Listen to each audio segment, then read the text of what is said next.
Hare Krishna. Welcome everyone. Om Jnanatimirandhasya Jnananjana Shalakaya Chakshurunmilitam Yena Tasmai Shri Gurave Namah. Namam Vishnupadaya Krishna Prasthaya Bhutale Srimate Bhakti Vedanta Swaminiti Namine. Namaste Saraswate Deve Gauravani Pracharine Nirvishesha Shunyavadi Paschatya Deshutarine. Jai Shri Krishna Chaitanya Prabhu Nityananda Shri Advaita Gadadhar Shivasadi Gaur Bhakta Vrinda. Hare Krishna Hare Krishna Krishna Krishna Hare Hare Hare Ram Ram Ram Hare Hare. So you were discussing Captain, the most confidential knowledge. So yesterday, how chapter 9, Krishna opens with Vasidam Tute Gui Vakshamana Suyave. I'm giving you this most confidential knowledge because you're free from envy. And not just knowledge, but Jnanam Vijnana Sahitam, knowing which you shall become delivered from the most inauspicious conditions. And this is Raj Vidya, Raj Koyam Pavitramidam Uttamam. He gives various characteristics of this knowledge. And then he tells what happens if someone does not follow this path. Someone who does not have Shraddha, Ashadadhana Purusha, Dharmasyasya Parantapa. What happens to them? Aprapyamam Nivartante. They do not attain me. And they return in the cycle of birth and death. Then what is that knowledge that he gives? First of all, he spoke about Yogeshwarya. How he is related with this material world. Na chamatstani maya tatam idam sarvam. First of all, he tells he is pervading all through this world in his unmanifested form. And then every beings are situated in me, yet I am not in them. And then the very next verse he says, Na chamatstani bhutani. And yet not everything is situated in me. So this apparent contradiction we discussed yesterday in detail, how this is simultaneously oneness and difference. The sunlight is one with sun and different from sun. Similarly, Krishna is present everywhere in this world. At the same time, it does not mean he has lost his personal identity. He's having his personal identity, and through his energies, he's pervading this entire world. And this is Yogeshwarya. And he gives an example of sun, sky, and the air. So after that, he spoke about how is the source, how is maintaining, not just maintaining, he is the source of creation and source of destruction as well. And all of these things are happening under his adhyakshata, maya adhyakshena prakriti suyate sancharacharam. Then he spoke about what people surrender to him, what people don't surrender to him. So first of all, he spoke about avajananti mamuna, manushintanamashita. Fools deride me when I appear in the human-like form because they do not know my real nature. And opposite to that, Mahatmanas tu mam partha, devim prakriti mashrita. So someone who does not surrender, they are defeated in their hope, moghasha, in their karma, mogha karmana, mogha jnana, in their attempts of knowledge. They're defeated in that, they're baffled in that, and they take shelter of Rakshasi and Asuri Chaiva, demoniac and atheistic views. But Mahatma, they take shelter of divine. Mahatmanas tumam partha. And what are their symptoms? Ye bhajante tumam bhaktya. Nitya yukta upas. Satatam kirtayanto mam yatantascha dridvrata. So they perform their bhajan with great determination and they are always engaged in glorifying him. So after describing Avajananti and Mahatma, Krishna describes three more categories.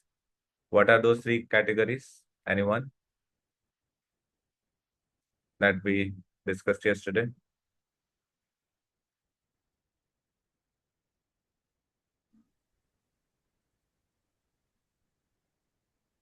Ekattvena, prithaktvena, bahuda vishvato mukham. Ekattvena, ekattvena,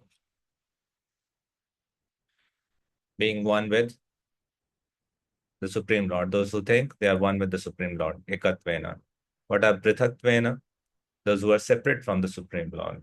And they imagine some form of the Supreme Lord and worship that, and demigod worshippers.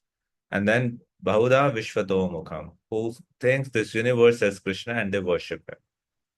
And the next verse, Krishna spoke about how he's one with the universe. Uh, uh, can anyone tell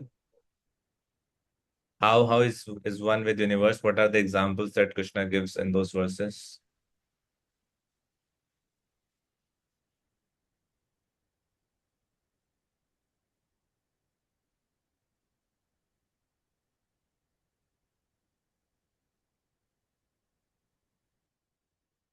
So if you see verses number 16, 17, 18, 19, so it's explaining his connection with Ekatvena, Vishwadomukam, sorry. Aham kraturaham yagya sudaham aham aushadam mantroham evajaham agnirahutam. How is I am the ritual, I am the sacrifice, I am the transcendental chant, I am the father of this universe. Like that, he's giving so many different examples. Uh, After explaining this, he explains the position of not just Bahuda Vishwatam, but Prithaktvena. Prithaktvena. In which verses? Verses 20, 21. Traividyamam Soma Bhukta Papa. How the worshipper of demigods, they attain their planets, they drink the Somarasa, and when their credits are finished, they return back to this world.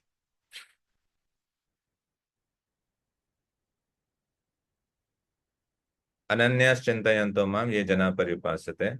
But his own devotees establishes the glories of devotional service. To them, I carry what they lack and I preserve what they have. So far we were discussing that, and we had reached till the end of the chapter. We were discussing that was Api Chet Sudacharo, Bhajte Mam Ananya Bha, and Chipram Bhavati Dharmatma Shantim Nigachati. Any questions from yesterday's session? Anything that's not clear? Okay, then let's move to verse 32. Mami Partha Vyapashritya, Yepi Syupapayone, Striyo Vaishyas Tata Shudras, Tepi Yanti Paramgate. O son of Prita, those who take shelter in me, though they be of lower births, women, Vaishyas, and Shudras, can attain the supreme destination. So, what does this verse express? Verse number 32. This science of Krishna consciousness is open for every living entity. No one is barred from that. Uh, um, this verse 32 is often people have a lot of difficulty digesting this verse. It's not politically correct, so as to say, you go out and tell uh, the Pap Yoni, who all are included in Pap Yoni? Istriya, Vaishya, Tatha Shudra. Three categories. Women are considered as sinful birth, Pap Yoni. Vaishya considered as Pap Yoni. Shudra considered as Pap Yoni. So how to understand this? It is so revolting. Many people would see what Krishna is speaking about women. No. So it's a Pap Yoni because Pap means suffering. And there's no denying the fact that there are more suffering in woman's body than in the man's body. Right? They have to uh, carry the pregnancy every month. They have periods. There is more physical suffering. There is more psychological suffering in the body. And that's why they're called Papyoni. Similarly, in the life of Vaishya and Shudra, because they are involved in the mixed modes of passion and ignorance, they're suffering more. But the point is not that they are Papyoni. Point is, Krishna is saying, Yanti Param Gatim, they can attain perfection. Krishna consciousness is accessible to everyone. Even they can attain the supreme destination. And the verse 33, Kim punar brahmana punya bhakta rajrishayastata anityama sukham lokam evam prapya bhajasvamam. So how much more this is of so righteous brahmana, the devotees and the saintly kings. Therefore, having come to this temporary miserable world, engage in loving service unto me. And then the concluding verse of this chapter, Manmana bhava madbhakto madhya jimam namaskuru mame vaishasi yuktva atmanam matparayana. Engage your mind always in thinking of me, become my devotee, offer obeisances to me and worship me, being completely absorbed in me, surely you will come to me. This verse has been spoken two times by Krishna. There are two verses in Bhagavad Gita which comes two times. So one is this verse. Manmana Bhavakta. You'll find the same verse in chapter 18 as well. And this is also called as the essence of Bhagavad Gita. What is Krishna saying? Manmana Bhava Madbhakta. Engage your mind in thinking of me, become my devotee, offer obeisances to me, and worship me. In this way, you will surely come to me. If you can do these four things in life, Krishna is guaranteeing you will come to him. 4-point formula for success in spiritual life. Thinking about Krishna, becoming his devotee, offering obeisances to him, and worshipping him. How many of you can offer obeisances to Krishna? How to offer obeisances to Krishna? Right? So Lord Brahma says in his prayer through three ways. Tatyanukampa susamikshmana bhunya nivatma kritam vipang hridvag vapur virvididha namaste. So hrid vag vapu, by heart, by speech, and by body. Right? So by speech, you can offer obeisances. Namo brahmanya devaya go brahmanya hitaya cha. Nama om vishnu padaya krishna. So offering obeisances through words. By body, how? Either by folding hands, by raising hands, or offering full dandvat, panchang pranam. And the deepest level is within one's heart, through our heart. How to worship Krishna? How many of you worship Krishna every day? How to worship Krishna? Krishna already said how to worship him. Patram pushpam phalam toyam yome bhaktya prayachati. So offer a leaf. You can offer a tulsi leaf, pushpa. You can offer manjari. You can offer different kinds of flowers that are accessible here. Um, offer food, offer incense, offer.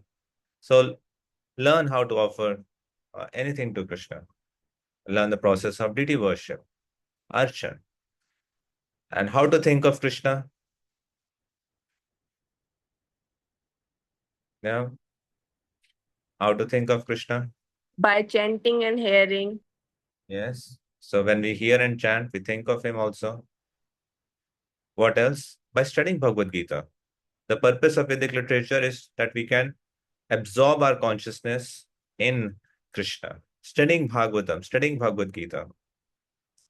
So instead of scrolling reels, stop and open Bhagavad Gita, and your mind will be engaged in Krishna. It's a very practical way.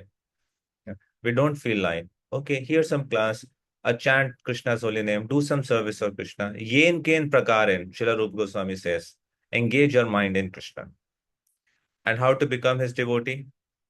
What do we mean by becoming his devotee?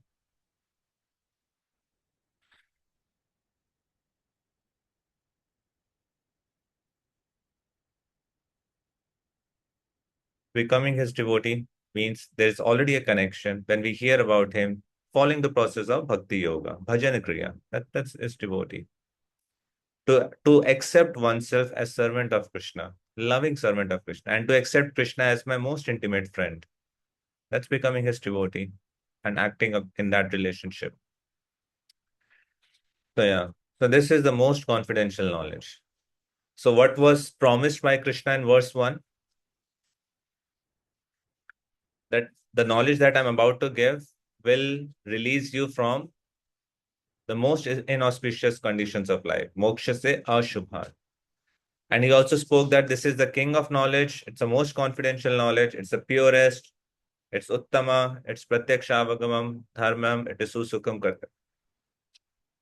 So how these verses, how the knowledge that is given in chapter 9 confirms to this. So is through these verses is establishing the glories of pure devotional service. So he's speaking about Mahatmanas Tumam Partha. He's also speaking about Avajananti. He's speaking about all the various different categories. Ekatvena, Prithaktvena, Avishvatomukam. But in the end, he's speaking his heart out so that we can make a choice. Where do we want to be at devotional service?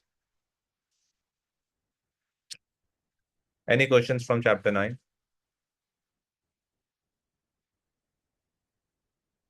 I don't have admin rights. I don't know who's the admin, so I can't share my screen. So that's why I'm speaking like that.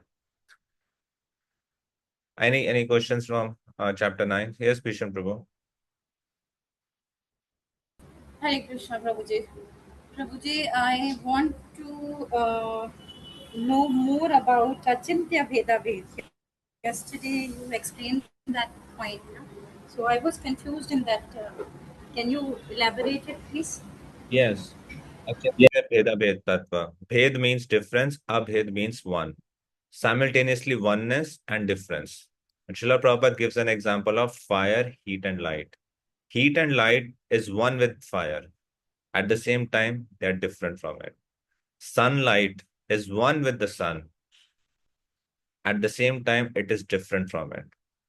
So when we say the sun has risen, we actually meant to say the sun is in the room. We actually meant the sunlight has come to the room.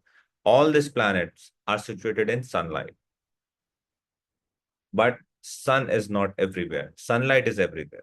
So similarly, Krishna is everywhere, present everywhere through Avyakta, his unmanifested form. So he is present everywhere, and yet everything is not Krishna. We don't start worshipping mobile as deity. Does not mean that we start worshipping laptop as Krishna. We offer arti to him because it is not Krishna. But is Krishna present? Yes, it is present. So that was explained in verse 4, 5, and 6. So anything that Thank is you. one with Krishna, at the same time, it's different from him. So that's the philosophy that's given by Lord Chaitanya. Got it. Thank you. Yes, Pranamati. Prabhuji, can you repeat the verse 12 because I didn't got it. Verse 12. Yes, Which chapter? 9 chapter? yes, 9 chapter 12 verse. Like Mogha there is, Karmanu. That verse? yeah, this one. Mogha Shamogha Karmano Mogha Jnana Vichetasa Rakshasim Asurim Chaiva Prakriti Mohinim Shata. So Mogha means defeated. So anyone, this verse is in continuation of previous verse. In previous verse, Krishna spoke about Avajananti Mamudaha. How someone who does not, how fools, Mudha means fools, deride him when Krishna appears in human-like form. So this verse is speaking about those category. Someone is deriding Krishna. It doesn't accept Krishna the way he is. He doesn't accept the supremacy of Krishna when he appears in his avatar on the earth, planet Earth. They think Krishna is an ordinary human. They think Krishna is a historical personality, but he's not God. His supreme personality is not supreme personality of God. He's like an ordinary person, maybe a little bit better than me. Just that's it. So Krishna is speaking about them. So what is speaking about them? What is the result of such attitude? Three things. They are defeated in three areas. First is Moghasha. Asha means hope. So they are baffled in their hopes. Mogh karmano. They are baffled in their karma. Ultimately, every karma, even a normal materialistic person, performs work for their sense enjoyment. And the epitome of sense enjoyment is to reach heavenly planet. The kind of sense gratification that is there in heavenly planets, it's the highest within this world. So they are baffled in their all their attempts uh, of the goal of their endeavors. So that is Moga Karmanu. And the third is Moga Jnana. Moga Jnana means they are baffled in knowledge. They're in their attempts of knowledge. And what happens then? Prakriti Mohinim Shrita. Mohinim means they are bewildered.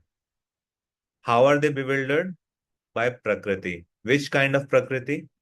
Rakshasim Asurim. So they take shelter of Shrita. Ashrita means shelter. They take shelter of Rakshasim Asurim viewpoints. Rakshasim means demoniac, Asurim means atheistic. So they take shelter in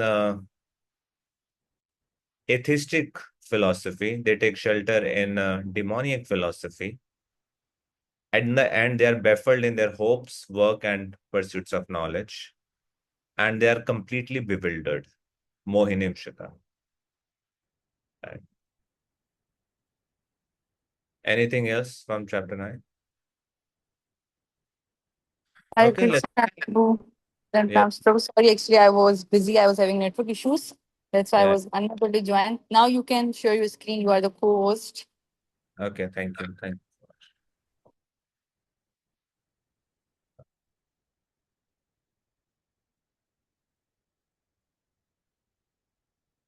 Any questions from chapter 9?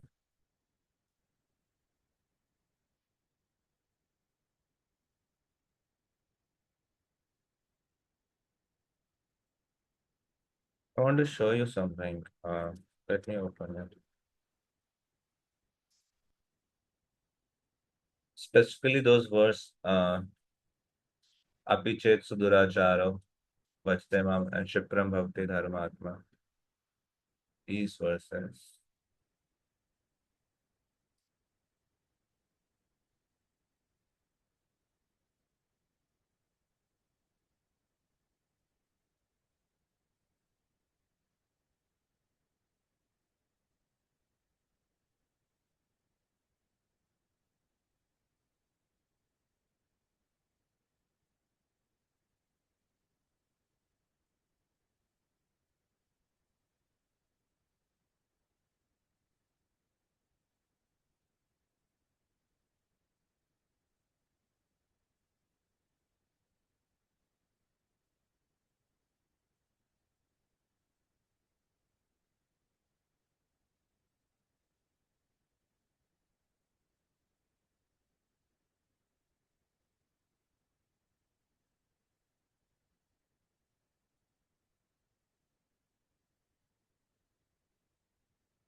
So Srila Vishwanath Chakravarti Thakur is writing a very interesting commentary to those two verses. Api chet suduracharo bhajtemam ananyabhag. That verse. Even if the most sinful person worship me with no other desire than to please me, I consider that person to be my devotee since he has fixed himself completely in me. So he's writing, my attachment to my devotee is my very nature. That attachment does not decrease even if the devotee commits wrong, for I make him come up to the highest standard. If someone with bad conduct, addicted to violence, thievery, or adultery, sudurachara, worships me and worships no one except me, and does not follow any other process like karma or jnana, and has no other desire than my desire, ananya bhag, he is my devotee, he is sadhu. But someone can say, but considering his bad conduct, how is he a devotee?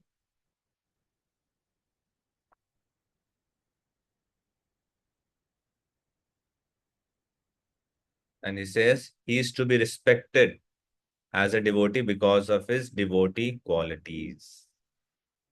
It is a command. Sadhureva sa mantavya. Mantavya means it's a command.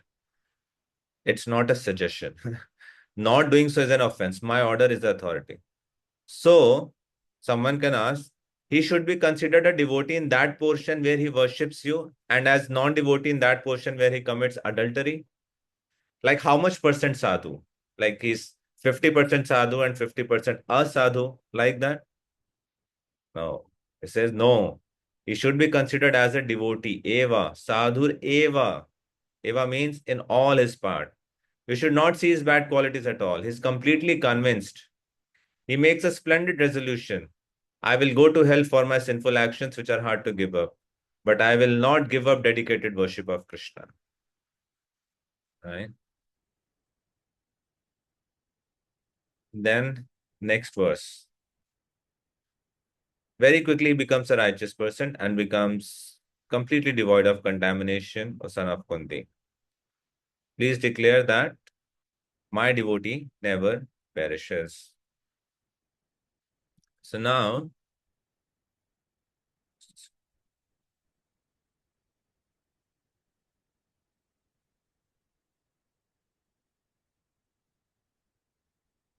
how can you accept the worship of such a sinful person? How can you eat the food and drink offered by a heart contaminated with lust and anger? Krishna says, very quickly he becomes righteous.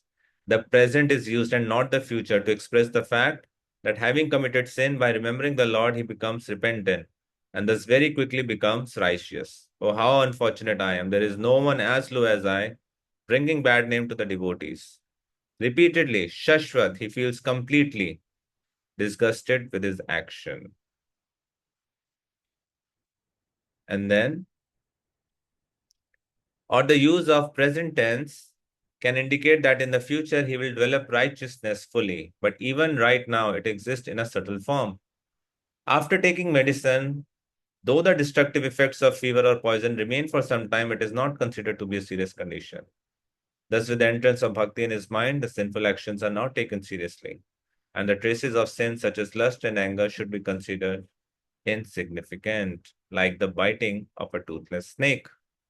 Thus, he attains complete cessation of lust and anger permanently. Then someone can say, if he eventually becomes righteous, there would be no argument. However, if a devotee is sinful right up till his death, what is his position? And the Lord, affectionate to his devotee, then speaks loudly with a little anger. O son of Kunti, my devotee is not destroyed. At the time of death, he does not fall to a lower position. But arguers with harsh tongues will not respect this. Krishna then encourages the worried, lamenting Arjuna. O Kaunteya, going to the scabbling assembly with a tumultuous sound of drums, throwing your hands in the air, you should fearlessly declare this. Declare what, Krishna? Declare that my devotee, the devotee of the Supreme Lord, though committing sin, does not perish, but rather reaches success. Arguments defeated, pride deflated, they should undoubtedly respect you as a guru. This is Sridhar Swami's explanation. Right. So the point is someone who's dedicated to the path of devotional service, where they have taken that resolve. Which resolve? I am ready to go to hell for my sinful actions. I know I'm committing sin. I'm unable to give them up. I'm ready to go to hell, but I will not give up dedicated worship of Krishna. Krishna Mora, uh, Dhan, Krishna is my pranadhan. Is my life.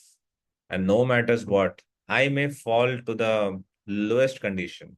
But even in that lowest condition, I will not give up hearing and chanting about Krishna. Right? That determination. I will not go to any other demigod. I will not take shelter of any other process. I will only take shelter of the process of Ananya Bhakti, pure devotion service, Uttama Bhakti. That devotee reaches success. Krishna says that devotee needs to be considered as sadhu. At the same time, one should not take advantage or disadvantage, rather. One should not misuse this verse for committing sinful actions. We discussed yesterday in detail about that. Srila Bhaktivinoda Thakur also gives very interesting comments on this. So, this verse, Shipram Bhakti Dharmatma, here it says he quickly becomes righteous and attains lasting peace. And he says, who is he in this here? He denotes to what?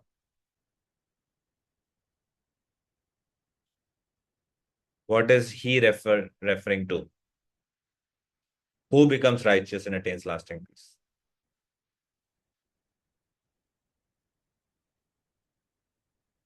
Yes, what are your thoughts?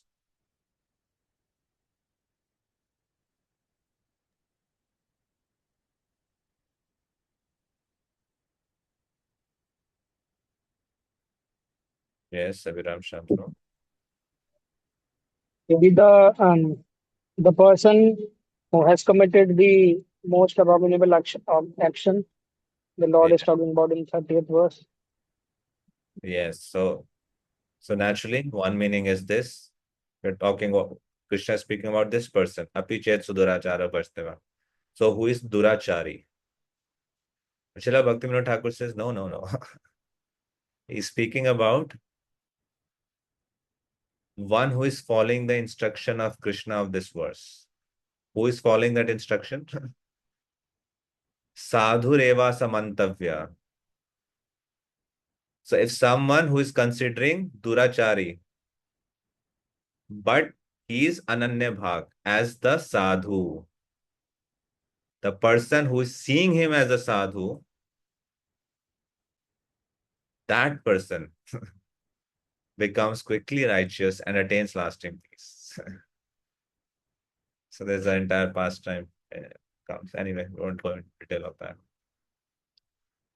So it refers, of course, to both persons. But one way of looking at this verse is the person who is seeing the Ananya Bhakt, one who's engaged in devotional service, even if he's committing abominable activity, but someone who's able to see that quality of exclusive shelter to Krishna and considers that person as sadhu. So someone who's seeing that person becomes righteous and they attains lasting peace. So one reading of this verse is like that. Okay, let's go to this chapter 10 then.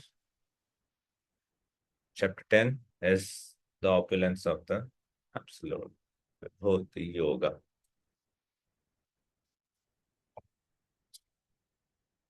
So this chapter, again, Krishna is saying, this chapter is being opened by Krishna. Krishna is continuing from the previous. Listen again. Bhuya eva mahabhaho. Shrudu me paramam vacha. Yatte ham priyamanaya vakshyami hitakamaya. So Krishna is saying bhuya. Bhuya means again. And is denoting mahabhaho. And one of the name of Arjuna. Shrunu me paramam vacha. Shrunu means hear. This verse came in 7.1, right? Maya sakta manapartha yogam yunjan madasya asansham samagramam yatha gyasasi tat shrunu. There also shrunu came. Here also Krishna is saying shrunu me. That is why he's saying here again, Huya eva, because he already told Arjuna to listen in chapter 7 and in chapter 9. And he's saying here again.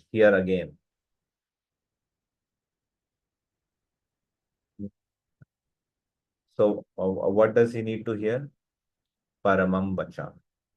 So these instructions, Krishna is saying Paramam are supreme instructions, even superior to what I told you earlier.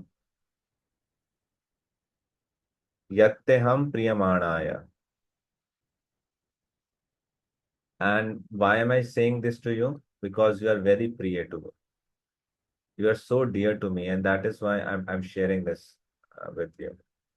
Vakshyami hitakamaya. I'm speaking only for your benefit. Vakshyami means speaking, hit means benefit, kamaya, for your benefit.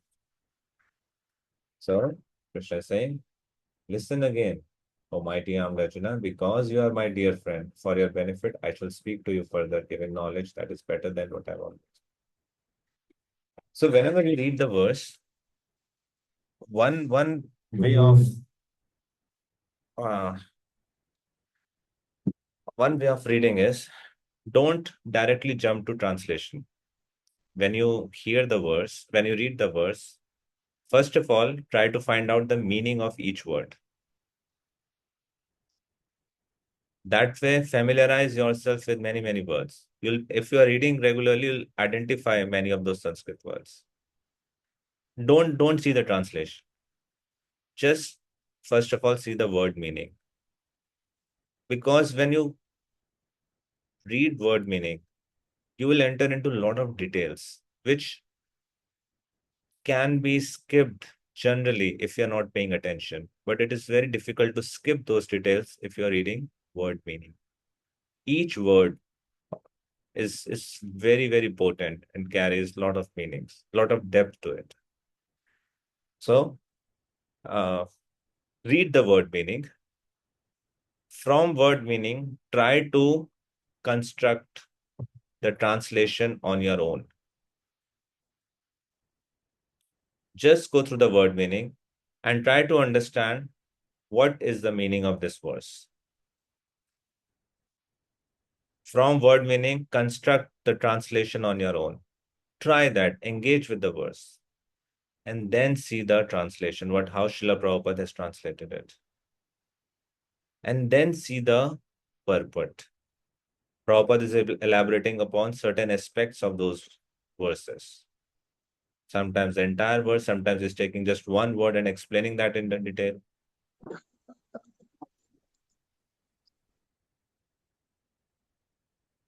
So why Krishna is saying, what is the connection with the previous chapter?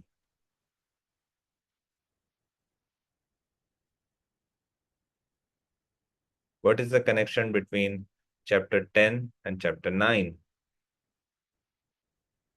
Just by seeing the verse or go through like first 3-4 word translation verses if need be, and try to find out what is the link between chapter 10 and chapter 9. Why suddenly is Krishna speaking this verse after speaking about Manmana Bhavamad Bhakto Madhya Jimam Namaskaru?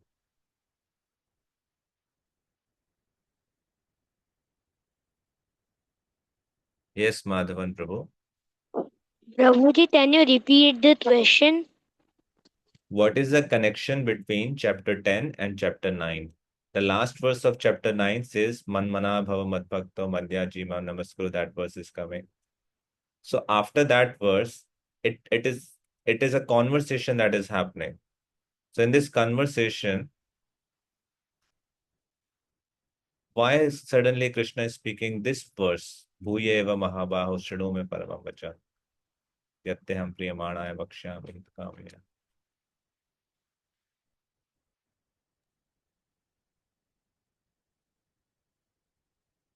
Yes, Abhiram Chandra. Maybe because Arjuna is a very dear friend of Krishna. Yes, Krishna Arjuna is very dear friend. Because in last chapter he says, Man mana bhav mat bhakto.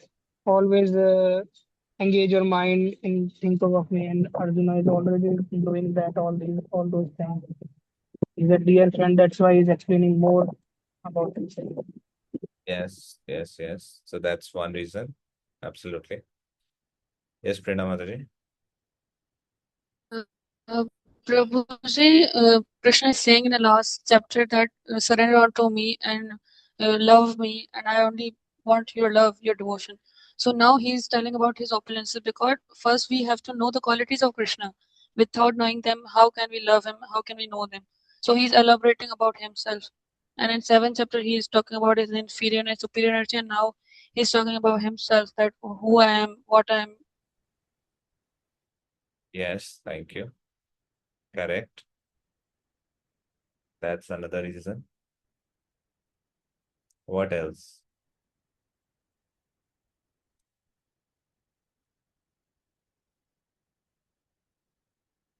Other devotees, what are your understanding? Why Krishna is speaking this verse? Or the subject matter of this verse, of this chapter, is the opulence of the Absolute.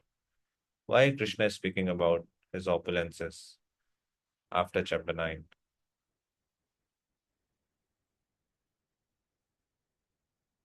Like, couldn't he, like, based upon what you are saying, Prerna Mataji, couldn't he speak chapter 10 first and then speak chapter 9?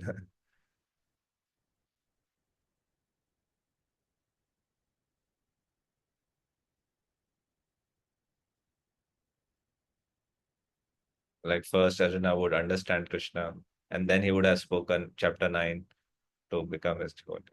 Yes, Madhavan Prabhu. Like Prabhuji, Krishna first told 9 chapter because like the Brahmaji said Premanjana Chita Bhakti that if we have the anointment of Bhakti, then we will only understand Krishna. So if we will do this Machitamat like Manmana Bhava for our engage our mind into Krishna, then only we will be able to understand Krishna. That's why maybe Krishna is saying 9 chapter before 10th chapter. Thank you. All right. So yes, all of these answers are correct. Very wonderful. So the last verse says, Man mana bhava mad bhakto. Fix your mind upon me, man mana. Now, how to fix mind on Krishna? Can we see Krishna everywhere in our present stage? Someone with spiritual vision can see Krishna everywhere. But the point is, have we developed that spiritual vision yet? And the soul is conditioned by matter, and the soul is bounded with this world. So while living in this world, while engaging with matter, how can I think of Krishna? At present stage, everything is there through which I forget Krishna. If I want to forget Krishna, there are so many ways to forget Krishna. But in this chapter, Krishna is explaining his, giving description of his opulences. By seeing those opulences, I can fix my mind on Krishna. So he gave an instruction, man mana bhava mad bhakta, in previous chapter. But in this chapter, he's also telling us how to follow that instruction. That fixing our mind on Krishna is not hypothetical. It is not difficult. It is doable if you know the right technique. If I understand the opulences of Krishna within this world, it is possible to fix my mind upon him. It is possible to become devotee of Krishna. And Krishna here, he is becoming so intimate with Arjuna. He's saying, Yatteham Premanjana. You're so dear to me. Like Krishna is not holding himself back. He's expressing his love for Arjuna. And he's saying how dear Arjuna is to him. And that is why he's sharing the knowledge of his opulences. Why would you, for example, someone comes to your home, would you share how rich you are? Would you share your bank statements with that person? Or would you share how much property do you own here and there? But if your dear most friend comes, the most trustworthy person comes, and you really love that person, then you share all secrets about yourself, is it not? And that is why here Krishna is telling, you're so dear to me. And he's speaking about, and he's speaking paramam vacha, these instructions for his benefit, his kamaya. It's not that there's something about Krishna. He himself, he's anyway has opulences. Whether we hear or don't hear, there's no effect on his opulences. He is enjoying. But for his benefit, Krishna is speaking.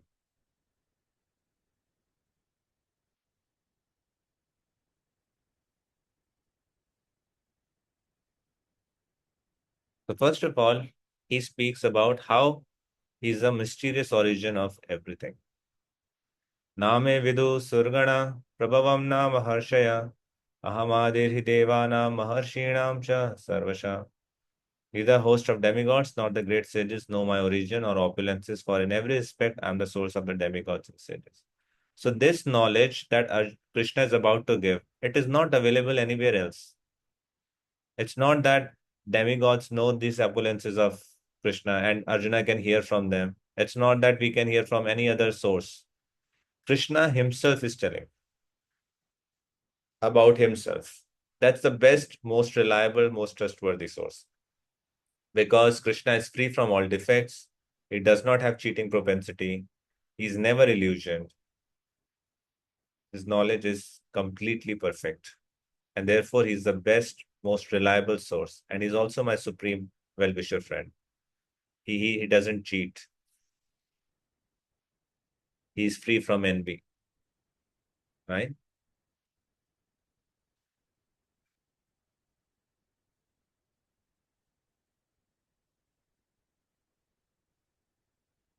Then Yo mamajam anadim chaveti loka maheshwaram samura samarteshu sarva pape pramuchyate.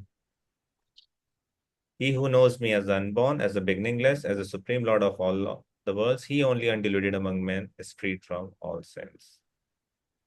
So someone who knows Krishna as Ajam Anadim. He is unborn, without beginning, and he is Loka Maheshwaram. He is the supreme master of all the Lokas. So if someone knows Krishna as unborn, beginningless, and Parameshwar, Maheshwaram, that person is Asamudaha.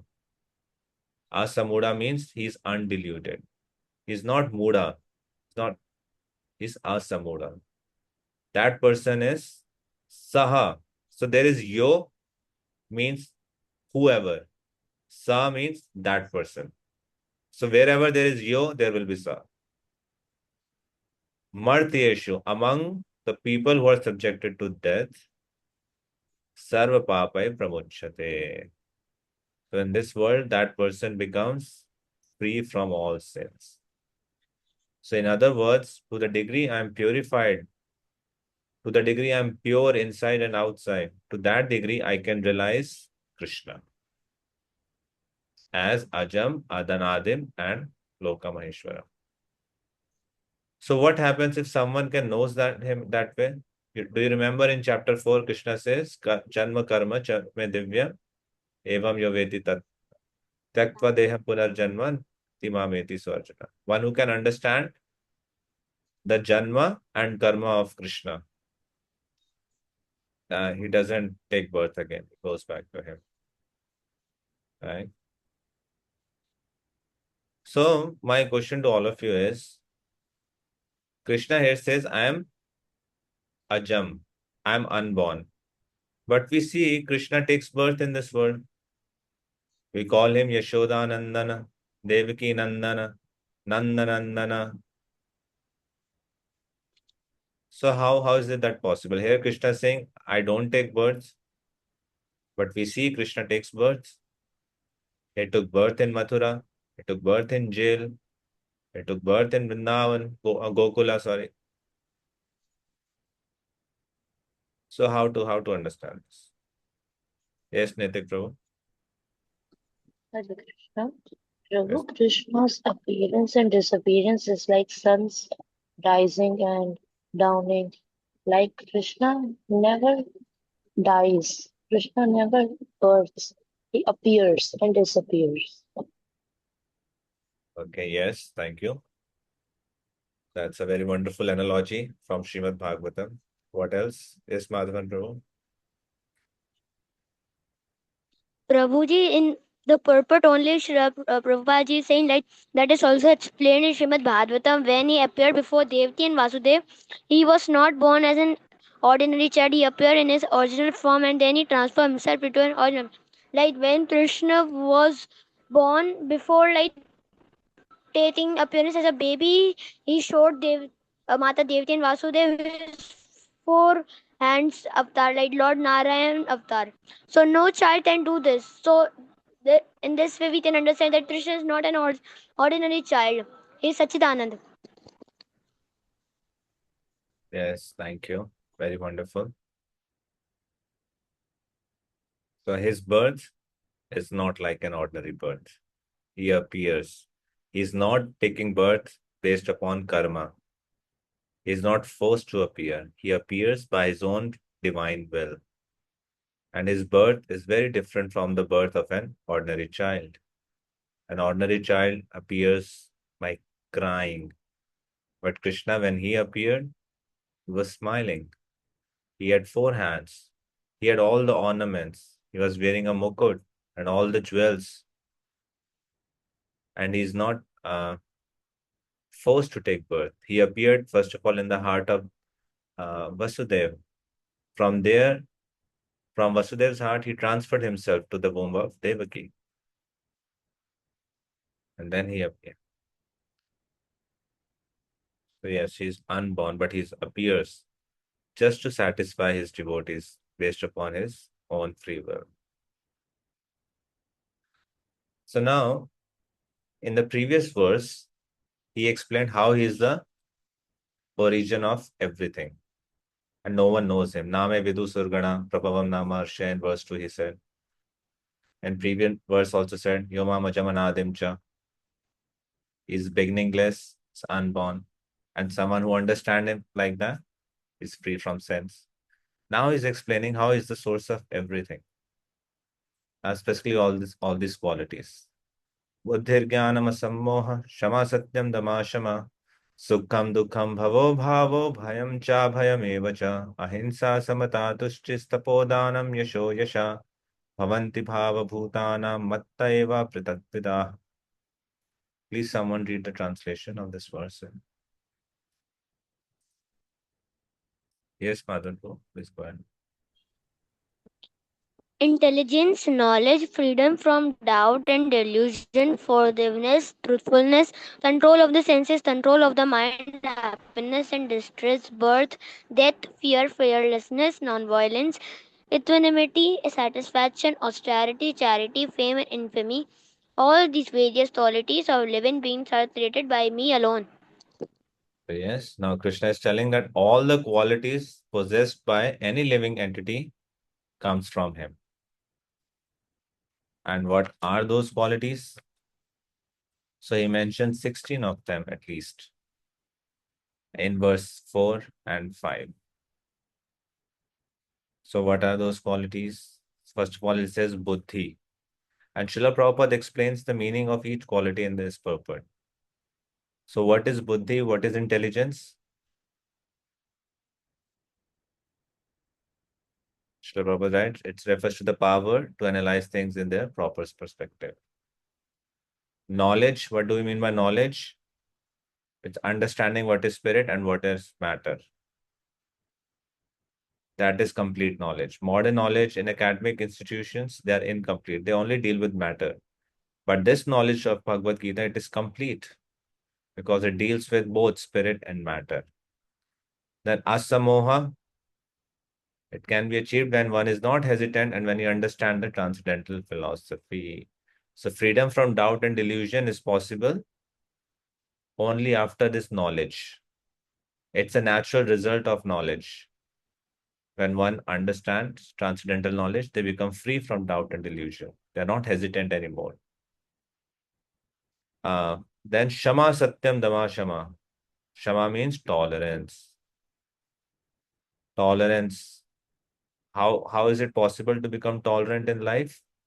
Only through forgiveness. To the degree I forgive, to the degree I practice to forgive, to that degree I can become tolerant in life. One should be tolerant and excuse the minor offenses of others. Tolerance is a wonderful quality to advance in spiritual life. There are always be conditions in this world which will not go as per my desire, unfavorable condition. But one should learn to tolerate. Then satyam, truthfulness. What do we mean by truthfulness? Facts should be presented as they are for the benefit of others. They should not be misrepresented. That is truthfulness. And Shama, Satyam, Dama. What is Dama? Is control of senses.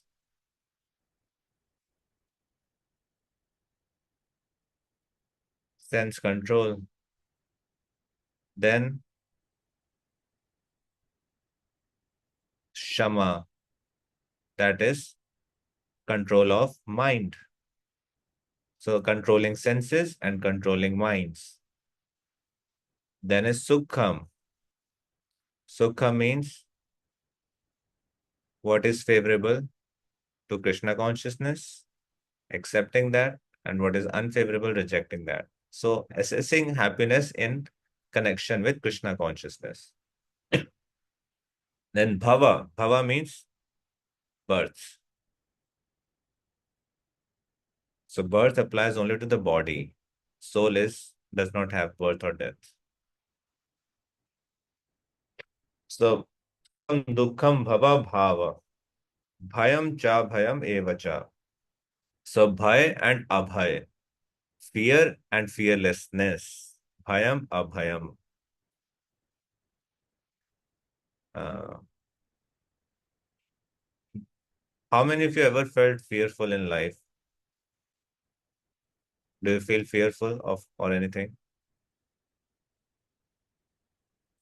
Can you quickly take your pen and paper and write top 3 fears of your life, or maybe top 5? Bhayam abhayam cha eva cha. Are you afraid of anything in life? If yes, what are you afraid of? Just write it down in your paper.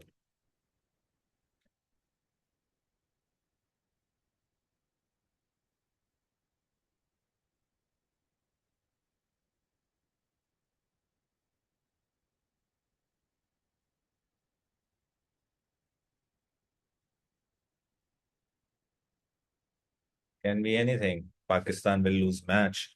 Pakistan will win match. It can be fear of the war, or I'm becoming old. My hairs are becoming white. I'm so fearful of that. Or I'll gain weight. I'll become fat. Or I'll fail in exams. Or afraid of death. Can be anything. Afraid that tomorrow maid will come or not come at home.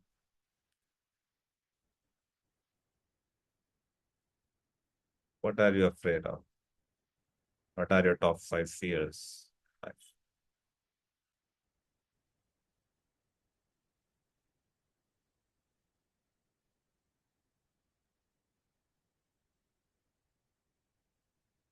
You're afraid of writing OBS.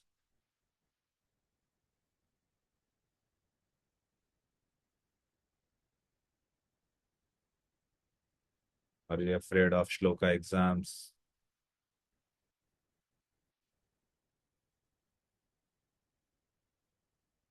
Or afraid of losing someone whom you dearly love? Or afraid of suffering? Or afraid of seeing someone I love suffer helplessly?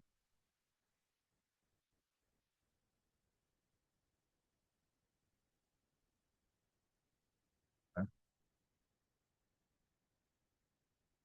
Yes, Vishen Prabhu, your hand is up. Prabhu, I'm afraid that uh, nowadays I'm 50 plus, but where I should be, I'm not, in sense of Krishna consciousness. So I'm working hard to be there where I want to be.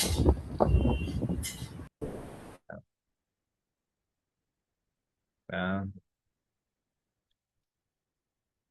Madhavan is writing, I'm afraid of mom, afraid of ghosts, afraid of sea animals, afraid of exams. Wow. Fear of not going to Vrindavan Dham. Yeah.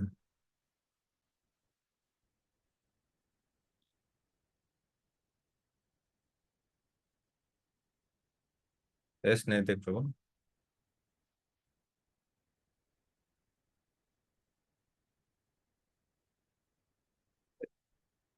Yes, Naitik Prabhu, your hand is up.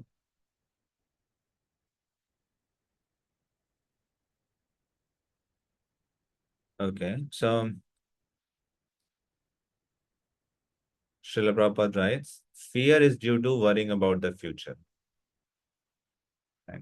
Fear is always associated with future. Lamentation is associated with the past. Which means if I'm living in the present, I can become free from fear. Not just present. And it's not possible until unless a person is in Krishna consciousness. A person in Krishna consciousness has no fear. Why? Because by his activities is sure to go back to the spiritual sky, back home, back to Godhead. If the Supreme Controller is your best friend, what is there to be afraid of? Do you believe Krishna is the Supreme Controller? And do you believe he is omnipotent? And do you believe he is your best friend, most intimate friend? So if the Supreme Controller, who is omnipotent and is omniscient, he knows everything, and he's your best friend. So therefore, a person in Krishna consciousness has no fear. One time, one reporter asked Srila Prabhupada, what do you feel when you chant Hare Krishna? And he replied, I feel no fear. To become fearless is possible only in Krishna consciousness. Otherwise, it is not possible. I can go for all the adventure sports. I can jump from the airplane doing paragliding or, you know, go on the bike on the mountains and jump from one peak to another and do all sorts of things. But we all have something that we are afraid of. But absolute fearlessness is possible only in Krishna consciousness. The whole world was afraid of Hiranyakashipu. Even the demigods, powerful demigods like Indra, Varuna, they were afraid of Hiranyakashipu. And then there was this 5-year-old child who was absolutely fearless, his own son, because he was fully Krishna conscious. And if the fear is about future, but a Krishna conscious person is assured of his future, then where is the fear? So the point is, this is possible when one becomes Krishna conscious. Another place, I think in Nectar of Devotion, uh, Srila Prabhupada is writing, fear, to the degree I waste time, to that degree I become fearful. To the degree you utilize time appropriately, you will be fearless. If I keep on wasting time, something I know I need to do, but I postpone it, I don't do it, and I waste my time, that becomes a cause of fear also. Others, however, do not know what their future holds. They have no knowledge of what the next life holds, so they are therefore in constant anxiety. When we don't know what is there, will happen in future, it is so unpredictable, so uncertain. That is why there is future. There is fear. If you want to get free from anxiety, then the best course is to understand Krishna and be situated always in Krishna consciousness. In that way, we'll be free from all fears. Abhayam. That's the quality, Abhayam. The next Krishna is speaking about ahimsa. What is ahimsa? Not to do anything which will put others into misery or confusion. Not checking someone's progressive life. That is ahimsa. Then is samata, means freedom from attachment and aversion. I like something, I dislike something. I'm attached to something and I'm averse to something. But equanimity, samta, means freedom from attachment or aversion. To accept material world in this spirit, without attachment, without aversion. Then there is tushti, samata tushti, satisfaction. Satisfaction. What do we mean by satisfaction? When one is not eager to gather more and more material things by unnecessary activities. Tushti, right?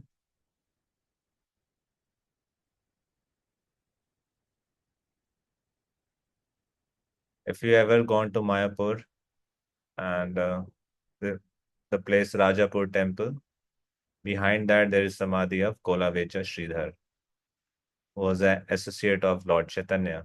He was so poor. He didn't have anything, any property. He had just one hut which had so many holes. The water would seep in when there would rain. He had only one pot. It was so old that even thieves would not steal it. Had only one dhoti which had so many holes. He had to tie them up. And he was a banana seller, banana leaf seller, kola vecha. Kola means banana. And he was so poor, and still he would give 50% of his salary in worship of Ganga. And he would chant Hare Krishna. And his neighbors would scold him that you keep on loudly chanting and you disturb our sleep. But he was very satisfied. And during Mahaprakash Leela, Lord Chaitanya called for him and he wanted to give him uh, opulences more than of Indra and Brahma. He offered him. He offered him all the liberation and the opulence and everything, anything else, anything that he desires. But Kolavecha Sridhar said, I don't want any of such thing. I only want you keep coming to my shop and keep bargaining with me. So, tushti, satisfaction, no eagerness to gather more and more material goods. In Bhagavatam, there is a story that comes of King Muchukund. So there are very beautiful prayers he's offering to Krishna. Krishna is offering him a boon to him that you have satisfied me. My devotee never laments. Ask anything for me. You can ask anything from me. And Muchukund is making such beautiful prayers and is saying, I don't want anything. I have you. Same with Dhruv Maharaj. Lord Vishnu offered him, ask for boon. So this quality of satisfaction. But someone who's not satisfied, they will always hanker for more and more material necessities. How is that possible? Satisfaction. One should be satisfied with whatever is obtained by the grace of the Supreme Lord. We all have our different quota, and Krishna has already given, has already allocated our quota of this birth. So, point is, if I do my dharma, what am I supposed to do? Then whatever comes by the grace of the Lord, let me be satisfied. That is santushti. Then next is tapas. Tapas means, what do we mean by austerity?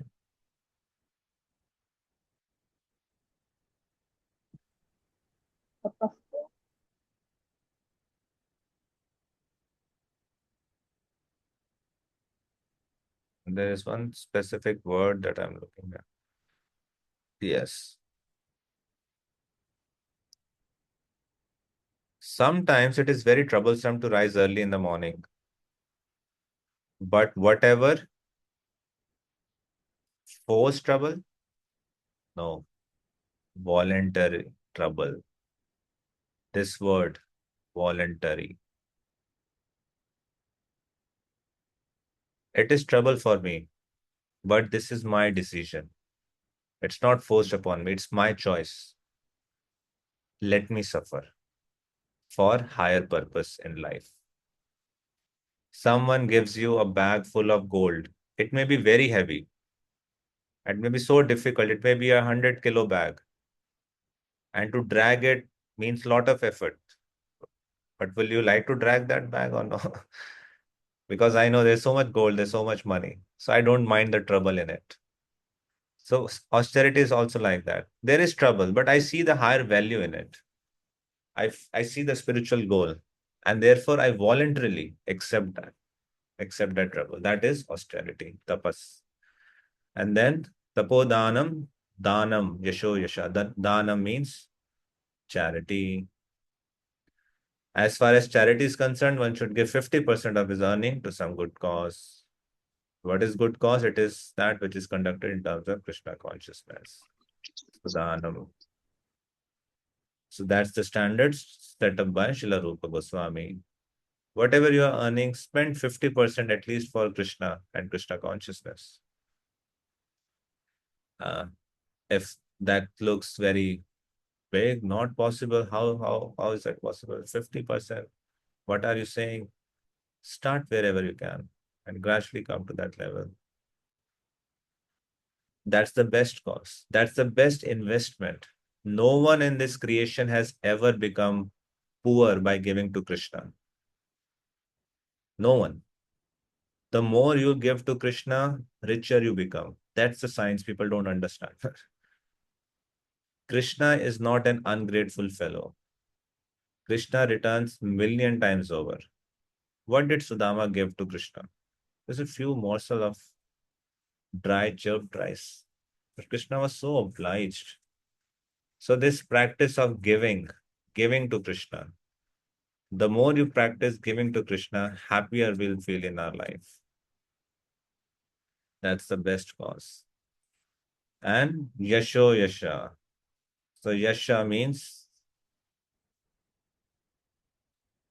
a man is famous when he's known as great devotee. That is real fame. Real fame is to be known as servant of Krishna. That is real fame. Any other fame is not real fame. So Srila Prabhupada is explaining all of these qualities, which Krishna says in this verse, he is the source of all of these qualities. Matta eva prithak vida.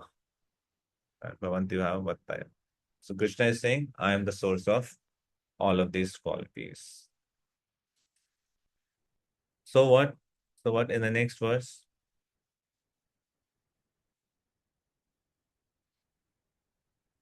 So not just qualities. Krishna says, I am also the source of great sages. Maharshaya saptapurve chatvaro manavastatha madbhava manasa jata yesham loka ima praja. The seven great sages, before them the four other great sages and the Manus come from me, born from my mind. And all the living beings populating the various planets descend from them. So Krishna is the source of all qualities, and is also source of all the creation, and is also source of the four sages, Manus, and the seven great sages. So who are these sages? Sanaka, Sananda, Sanatana, Sanat Kumar, and seven great sages, Sapta Rishis, and Brahma. एतां विभूतिं योगं च मम यो वेति तत्त्वतः सोऽविकल्पेन योगेन युज्यते नात्र संशयः. Now, Srila Prabhupada mentions the 25 persons spoken of in this verse, like 11 sages, 7 plus 4, 11, and 14 Manus. It becomes 25. They are the source of progeny in the universe. So even these great personalities can accurately learn about Krishna only by hearing directly from him or his devotees. One who is factually convinced of this opulence and mystic power of mind engages in unalloyed devotional service. Of this, there is no doubt. So this opulence of Krishna, that he is the source of all qualities, is the source of all creation, is the source of all the population, all the great sages, all the Manus. Krishna is the source. What an opulence. So someone who is convinced of this opulence, what is the result? They engage in unalloyed devotional service. So now next four verses are also called as Chatushloki Bhagavad Gita. There are 700 verses in Bhagavad Gita. But if I have to speak Bhagavad Gita in just four verses, which would be those four verses? 8, 9, 10, 11 of this chapter. This is called as Chatushloki Bhagavad Gita. Yes, Mataji, your hand is up. Prabhuji, in 10.6 to 7 great sages, 4 like the Kumaras, and what was the 14? There are 14 Manus in one day of Brahma. Okay.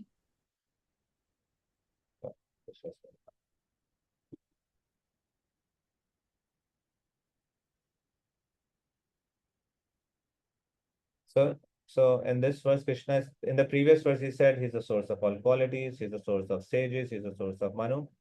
And now Krishna is saying here, actually, I'm source of everything. Aham sarvasya prabhavo matta sarvam pravartate timatva bhajante mam buddha bhava samanvita. So even if you don't know the 700 verses of Bhagavad Gita, but if you can understand these 4 verses, your understanding will be completed. You have got the essence. So what is that? So in verse 8, he's saying, Krishna is saying, in continuation of the previous verses, this verse is come. So he's saying, Krishna is saying, I am source of everything, sarvasya prabhavo. And everything has come from me, matta sarvam pravartate. If someone understands Krishna to be the source of everything, and is the source of all emanations, what happens to that person? Iti matva bhajante mam. That person engages in bhajan. Of whom? Mam, Krishna says me. They engage in bhajan of me, devotional service. Now this word bhajan is very special. It is not puja. It is not worship. It is bhajan. But worship can be very formal. Like if some respectable person comes to your home, we can honor him. We may not like that person, but can still honor him. But bhajan is not like that. Bhajan happens with one's heart. There has to be involvement of heart. That is bhajan. And wherever there is heart and there is love, what happens? There is service. There is seva. That is bhajan. Buddha bhava samanvita. So that Krishna is saying that person is Buddha, is buddhiman, he's learned, intelligent. Bhava samanvita. How does that person engages in bhajan? How does he bhajante ma? With great attention and bhava. Bhava samanvita. We may officially worship Krishna, but that is not the kind of worship that Krishna is asking here. He's saying bhava samanvita. There are 9 stages of bhakti. Adav Shraddha, Sadhu Sangha, Bhajan Kriya, Anarth Nivritti, Nishtha, Ruchi, Asakti, Bhav, and Prem. So Bhava, that's the 8th stage. With one's heart, with one's full heart. He doesn't chant Hare Krishna because he has to. He chants with one's heart. He does not go to the temple because someone is forcing him, but with one's heart. He likes because understand Krishna is the origin of everything. Similarly, there was a verse in chapter 7, Bahunam Janmanam Ante Gyanvan Vam Prapat. Vasudeva Sarvamiti. Vasudeva is Sarvamiti. Similar thing. But Krishna is saying it's more intimately, he engages in devotional service. So, how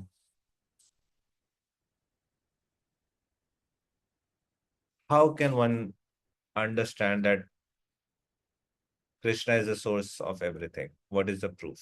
One proof is Krishna himself is saying yes. Srila Prabhupada is quoting many references from Vedic scriptures which substantiates what Krishna is saying here. Okay, so let us quickly go through those sources. He's quoting Shastras and he's quoting scholars. Like before that, he's quoting scholars, a learned scholar.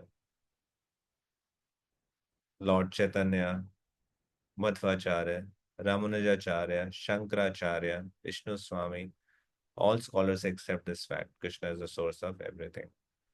So he has given reference of gurus, is now giving sense of sadhu, and is giving reference of shastra. So what all shastras Srila Prabhupada is quoting? First of all, Atharva Ved, Gopal Tapani Upanishad. Yo Brahmanam Vidadhati Purvam Yo Vai Vedamscha Gapayati Sma Krishna. It was Krishna who in the beginning instructed Brahma in Vedic knowledge and who disseminated Vedic knowledge in the past. Then second reference, Narayana Upanishad. Atha Purusho Havai Narayano Kamayata Prajasrijayati. Supreme Personality Narayan desired to create living entities. Narayanaad Brahma Jayate, Narayanaad Prajapate, Prajayate, Narayanaad Indro Jayate, Narayanaad Ashtav Vasavo Jayante, Narayanaad Ekadasha Rudra Jayante, Narayanaad Dvadashadityah. From Narayan, Brahma is born. From Narayan, the patriarchs are also born. From Narayan, Indra is born. From Narayan, 8 Vasus are born. From Narayan, the 11 Rudras are born. From Narayan, the 12 Adityas are born. And this Narayan is expansion of Krishna. Then further he's got Brahmanyo Devaki Putraha, Narayana Upanishad 4. Eko vai Narayana asin, na Brahma neshano, na po nagni somau neme. Dyava prithvi na nakshatrani na suryaha. In the beginning of the creation, there was only Supreme Personality Narayana. There was no Brahma, no Shiva, no water, no fire, no moon, no heaven, no earth, no star in the sky, no sun. Comes in Mahapanishad. Then in Moksha Dharma, Prajapatim cha Rudram chapi aham eva srijami vai tau himavna vijanito mama maya vimohito. The patriarch Shiva, others are created by me. Though they do not know, they are created by me because they are diluted by my illusory energy. Narayanaha paro devas tasma jatas chaturmukha tasmat rudro bhavad devaha sacha sarva gyatam gata. Narayan is the supreme personality of Godhead. From him, Brahma was born. From whom, Shiva was born. So, like that, he's quoting so many different references from Shastra. You will find in your preaching work many devotees, many people who will challenge you for this. Why do you worship Krishna? I worship Shiva, and Shastra says Shiva is the supreme. Someone will come and say, why do you worship Krishna? Shakti, Durga is the supreme. But if you are well versed with the Shastras and these verses, we can establish through the Shastras that Ishvara, Parama, Krishna, Krishna is saying, Am Sarvasya Prabhavo. And not just Bhagavad Gita, all these Upanishads, Vedas, they substantiate the right path.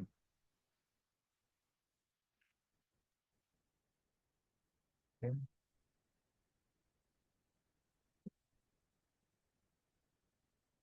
So one who knows, one who is convinced Krishna is the source of everything. What will be the symptom of someone who is convinced? Iti matva bhajante maam. They will engage in devotional service and worship Krishna with all their hearts. Buddha bhava samanvita. These hearts. How many of you ever felt the chanting, the worship is becoming mechanical, that I'm doing it mechanically? My heart is not there. My heart is somewhere else. Anyone ever felt that? I want my heart to come there, but heart is not there. I'm doing it mechanically only. I don't feel like, but I'm just doing it ritualistically every day. So what is the solution? If I want to engage my heart,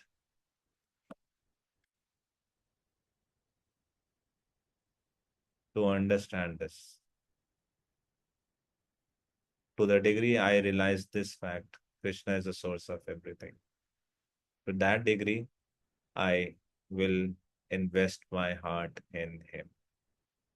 If I'm not investing my heart in Him, this means in my subconscious mind or in my conscious mind, somewhere down the line, I have this belief Krishna is not the source of everything.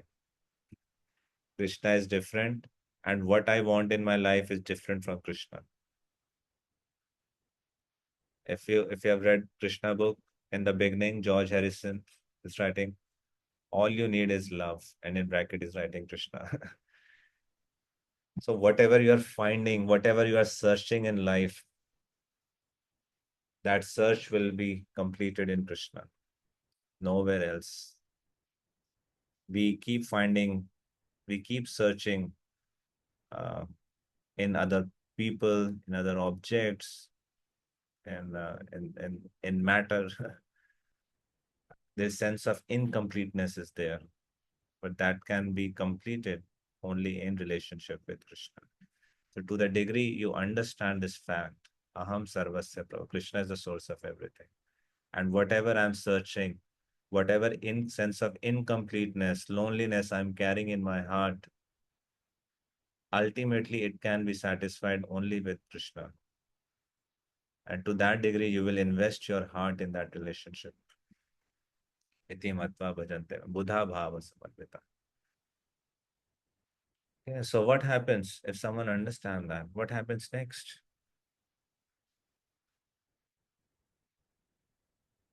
Machchitta madgat prana, bodhayanta parasparam, kathyantascha mam nityam tushyanti cha ramanti cha. Okay, so is it just me and Krishna and no one else in my life now? I am worshipping Krishna. I understand Krishna as supreme form. What about other people? I don't need other people. Can I say that? Krishna says, no. Worshipping me happens in association of devotees. He's saying the next verse. Machitta madgat prana. The thoughts of my pure devotees dwell in me. Madgat prana. Their lives are devoted to me. Bodhayantaha parasparam. So they are preaching or they are speaking about me. Parasparam means among themselves. So one devotee is speaking about or preaching about Krishna to another devotee. And then he's hearing from that devotee. Parasparam. There's exchange going on, loving exchange going on. What kind of loving exchange? Kathyantaschamam. They're speaking about me. When are they speaking about me? Nityam. Perpetually. Why? How can someone speak about Krishna all the time? Because by doing that, they are feeling tushyanti cha ramanti cha. They're becoming so satisfied, so pleased. Not just satisfied, they're experiencing uh, great bliss. What kind of bliss? The Brahmanand multiplied by trillion times does not compare even to a drop of this nectar that they're experiencing. The happiness of liberation, if you multiply it by trillion times over, still that happiness cannot compare with even a single drop of the happiness experienced by devotees in talking about Krishna, hearing about Krishna. So it's not just me and Krishna. It is there. That's the foundation of everything. But that is expressed with other devotees in association of Vaishnavas. That is their characteristics.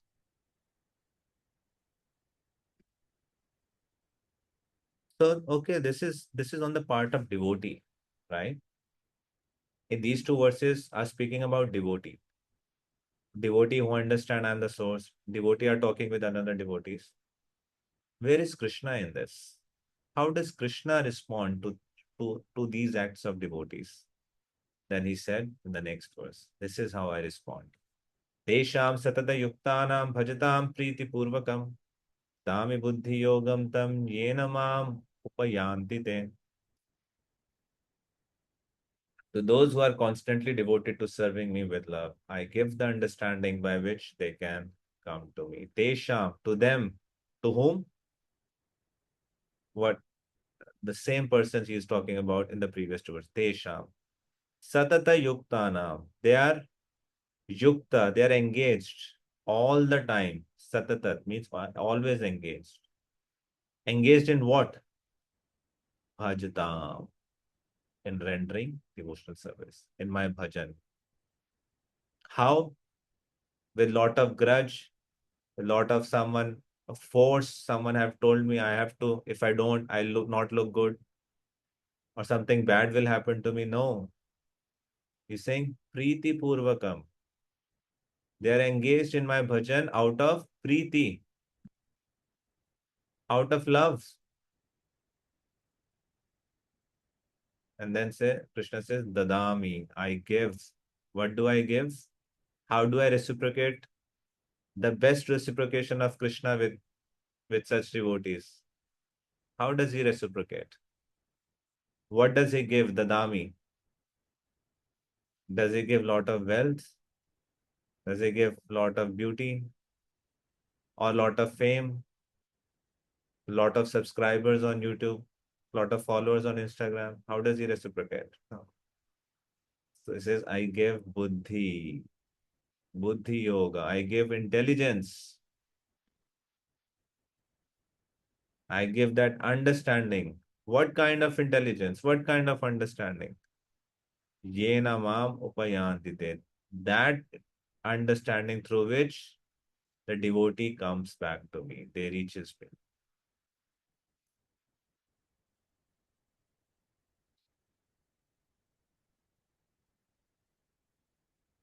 So this word Buddhi Yoga also came in second chapter. Do you remember? Which verse? Even if you can tell in the beginning, middle, or end, where does this verse comes? Anyone remembers this word? Also comes in chapter 2. Anyway. Okay, someone please read this last paragraph.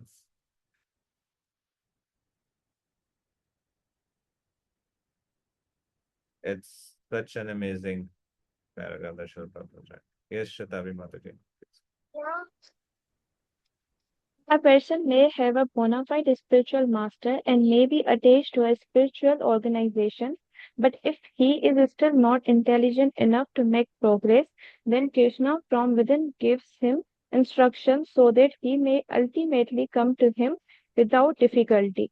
The qualification is that a person always engage himself in Krishna consciousness and with love and devotion render all kinds of services. He should perform some sort of work for Krishna, and that work should be with love. If a devotee is not intelligent enough to make progress on the path of self realization, but is sincere and devoted to the activities of devotional service, the Lord gives him a chance to make progress and ultimately attains to. Yeah. So I may be completely illiterate. I may not know anything. I may be the dumbest fellow, but I can still attain Krishna. Only thing that is needed is sincerity of heart. Only thing that is needed is this. Bhajatam Priti Purvakam. I am engaged in service with love. And Krishna says, I will guide you. How will he guide me? From within. He is in my heart. He will give that intelligence. He will give that understanding. What is the proof? Any pastime that you can think of in this context?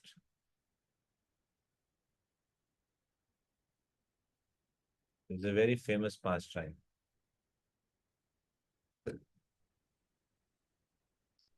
It comes in Chaitanya Charitamrita.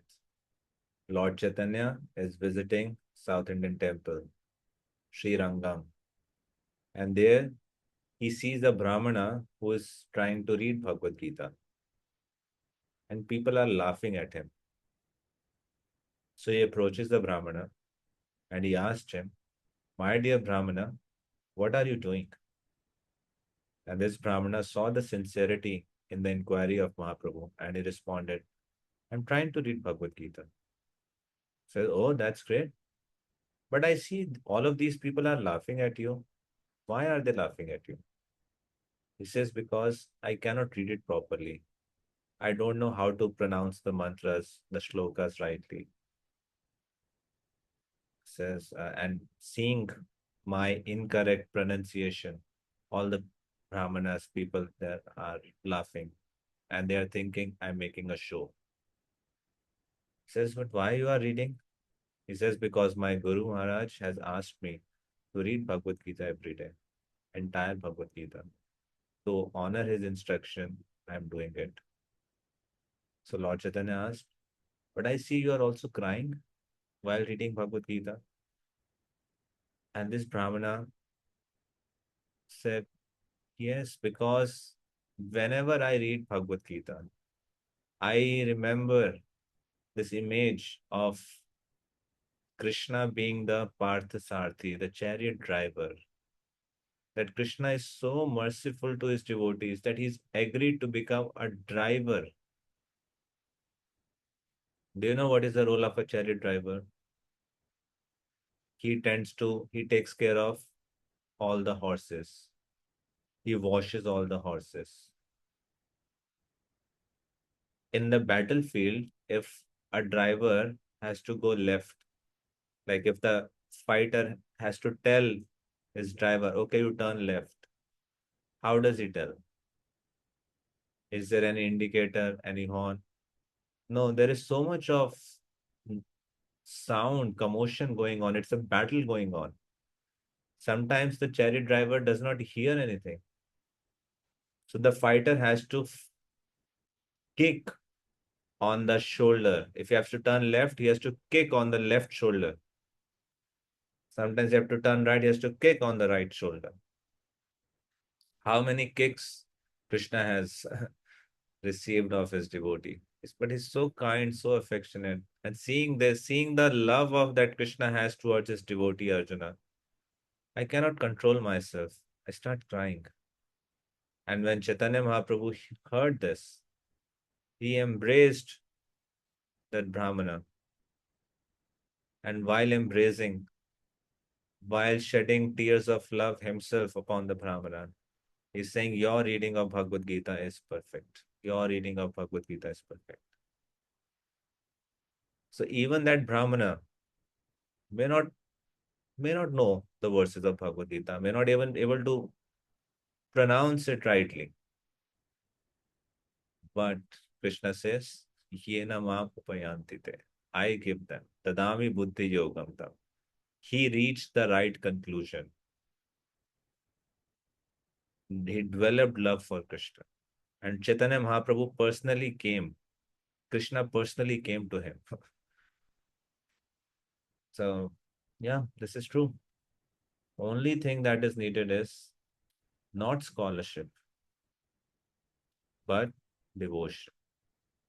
And if there is scholarship guided by devotion, nothing like that. We're not denying any scholarship. We're not denying someone who's. But the prime thing is scholarship can also be a part of devotion. But the qualification is devotion. Bhajatam Priti Purvaka. It's not anything else. Not anything else. And then Krishna continues how I reciprocate, how I give that intelligence. Teshamevanukampartham aham ajnanajam tama nashyami atmabhavasto jnanadipena asvata. To show them special mercy. Tesham evanukampartham. To show them anukampa. What do I do? Aham ajnanajam tama. Tama. What is tama? Om ajnana timirandhasya. We say tama is darkness. What kind of darkness? Ajnanajam. The darkness of ignorance. When I have no knowledge, when I ignore, there is ignorance in the heart. Sharir avidya jal, jodendriya taheka. There is avidya in the sharir. Then I cannot see things as they are. That is darkness, that I'm blind. But Krishna says, Nashyamya. I destroy that darkness. How? Jnana deepena bhasvata. Through the torchlight of, through the deep of Gyan. Om Ajnana Timirandhasya Jnananjana Shalakaya. So Krishna is saying, through that torchlight of knowledge, I destroy the darkness of ignorance. How do I do that? Atma Bhavasto, within their hearts. From within, I destroy their darkness. Now, Srila Prabhupada gives a very interesting purport to this. Okay.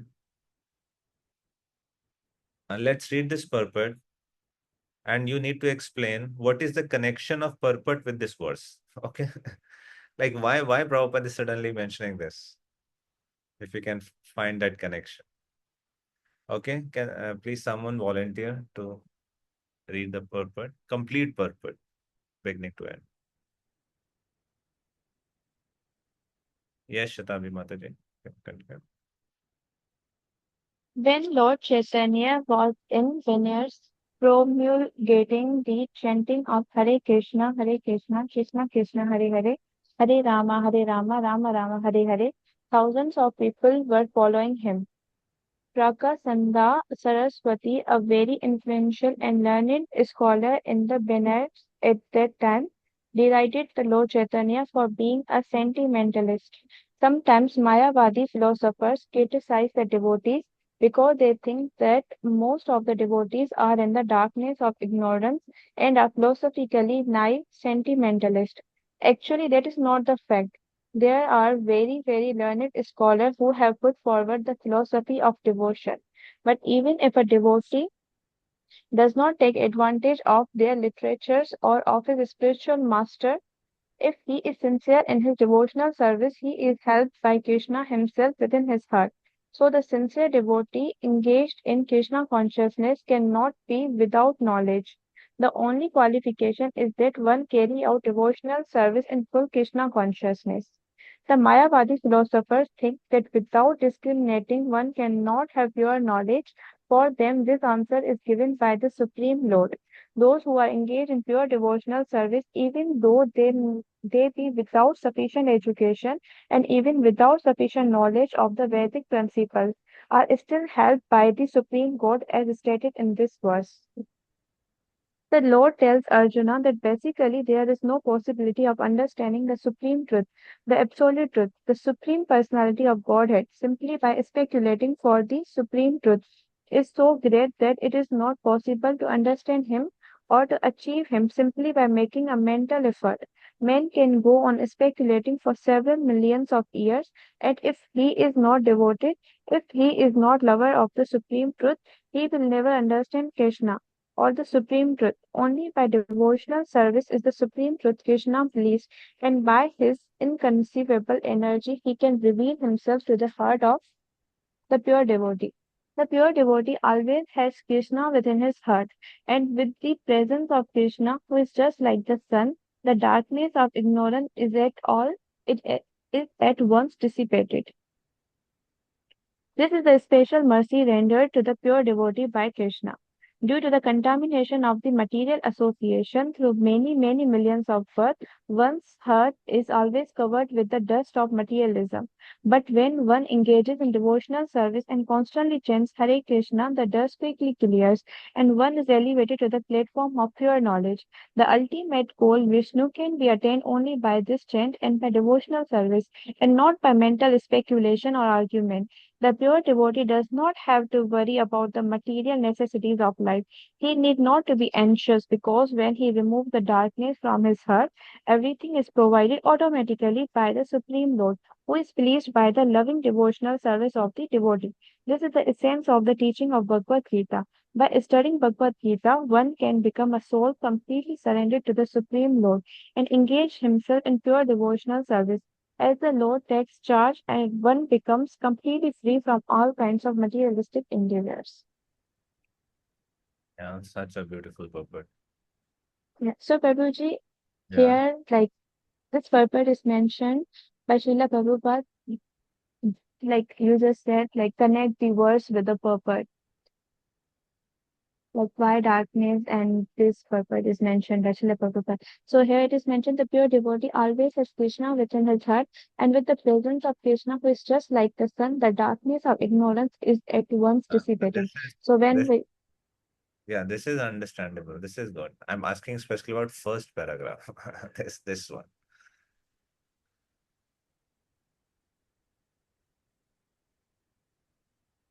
Why is he quoting the pastime? Do you know this pastime Prakashan and Saraswati with Lord Chaitanya?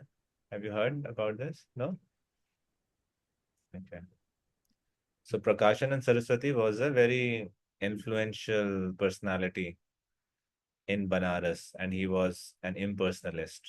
And he had like thousands of disciples. And when Lord Chaitanya took sannyas and he was going to Vrindavan, actually he was returning from Vrindavan. That time there was a conversation between them. So the many Mayavadi philosophers in Banaras would criticize the Lord. What would be their criticism? That here is a sannyasi, and sannyasi is supposed to read Vedanta. But Lord Chaitanya is dancing like a sentimentalist in the streets. He's jumping up and down and he's singing and dancing. They are not the work of sannyasi.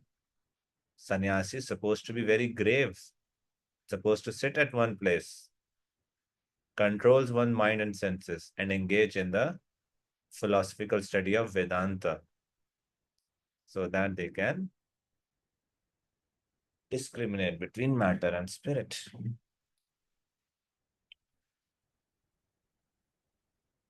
So this pastime has been quoted in relation to this verse. And that was my question. Why?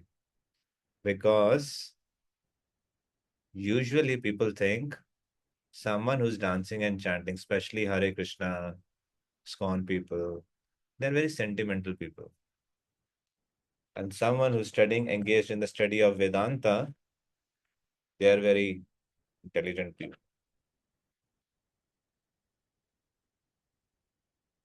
That is the general perception.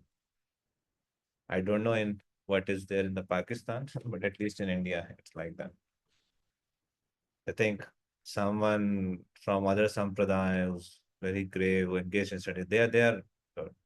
But someone who's on the street, all the devotees chanting and dancing on the street, they are sentimental people. They're just jumping up and down, nothing. So they're responding to that criticism. This verse is addressing that criticism because they think that most of the devotees are in the darkness of ignorance and are philosophically naive sentimentalists. Actually, that is not the fact. The most learned scholars have put forth philosophy of devotion. In last 500 years, the maximum literature has been published by the devotees of Lord Chaitanya. But even if devotee does not take advantage of those literature or spirit, if he's sincere, Krishna is saying, I destroy his ignorance, her ignorance from within. A sincere devotee engaged in Krishna consciousness cannot be without knowledge. The only qualification is that one carry out devotional service in Krishna. Gaur Kishore Das Babaji Maharaj. Seemingly, he was an illiterate person. He could not write even his own name. He could not have his own signature. Srila Bhakti Siddhanta Saraswati Thakur was the greatest scholar of his time. And upon request of Srila Bhakti Vinod Thakur, Srila Bhakti Siddhanta Maharaj took initiation, took shelter of Gaur Kishore Das Babaji. And Srila Bhakti Siddhanta Maharaj said, I have no idea. Whenever I would ask question on any Shastric topic to Gaur Kishore Das Babaji Maharaj, all the Vedic shlokas and mantras would flow from his mouth like a stream of river. How is that possible? Someone who cannot write even his own name, seemingly illiterate person. How is that possible? Through this verse, Krishna says, Nashyami Atma Bhavastu. Jnana Deepena Bhasvata. There are so many examples, so many examples.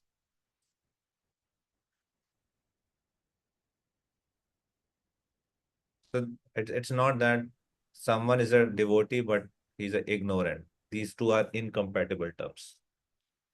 There's nothing called as ignorant devotee. No.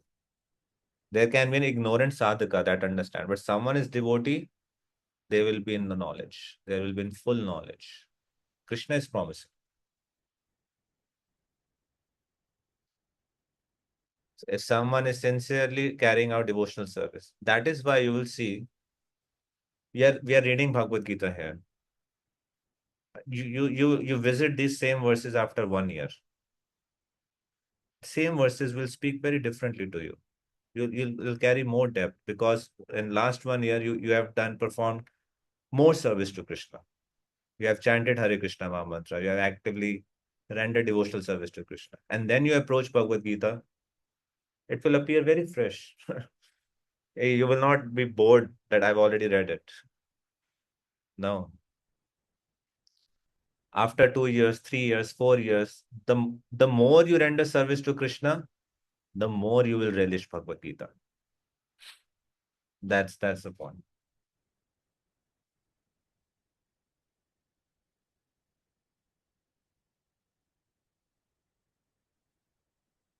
The qualification is devotional service. That is why the name of this program is not Shastri, Shastric studies. It's Bhakti Shastri. You can understand Shastra through Bhakti. That is why Srila Prabhupada is given the title Bhakti Vedanta. What do we mean by Bhakti Vedanta? What is the meaning of that title, Bhakti Vedanta? He can read any verse of Vedic Shastra and bring it to the conclusion of Bhakti. When we read newspapers, what do we read? We read just information, what happened this, what happened that. But someone who is situated in Krishna consciousness, they can hear and read anything and they can see Krishna in that. And they can bring out that aspect of Krishna and devotional service to Krishna. That is what is meant by Bhakti Vedanta. The end of Vedanta, conclusion of Vedanta is Bhakti. So that's based upon this verse, Tesham Evanukam. Otherwise, like someone who's not realized in Krishna consciousness, they cannot write such purports. Not possible. Someone only who's fully realized can write like this. Okay, so what after hearing these instructions of Krishna, now Arjuna is speaking. Do you remember when did Arjuna speak last time? In which verse? When did we see Arjuna Vacha previously prior to this? The starting of chapter 8, he asked the seven Yes. questions. Yes, 8.1 and 8.2 came to Brahma. After that, Krishna is speaking regularly, entire 8 chapter, then entire 9 chapter, and this 10 chapter. Now Arjuna is speaking. And what is he speaking? He's offering such wonderful prayers.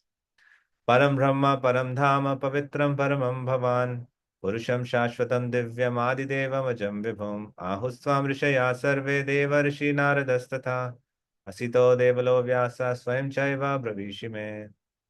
So you are Param Brahma, you are Param Dhama, you are Pavitram, you are Paramam Bhavan. And Purusham, Shashvatam Divyam. You are Shashvat, you are Divya, you are Adi Devam Ajam Vibhum. It's not just me because I'm your friend, I'm flattering you. No. Ahustvam Rishayah Sarve.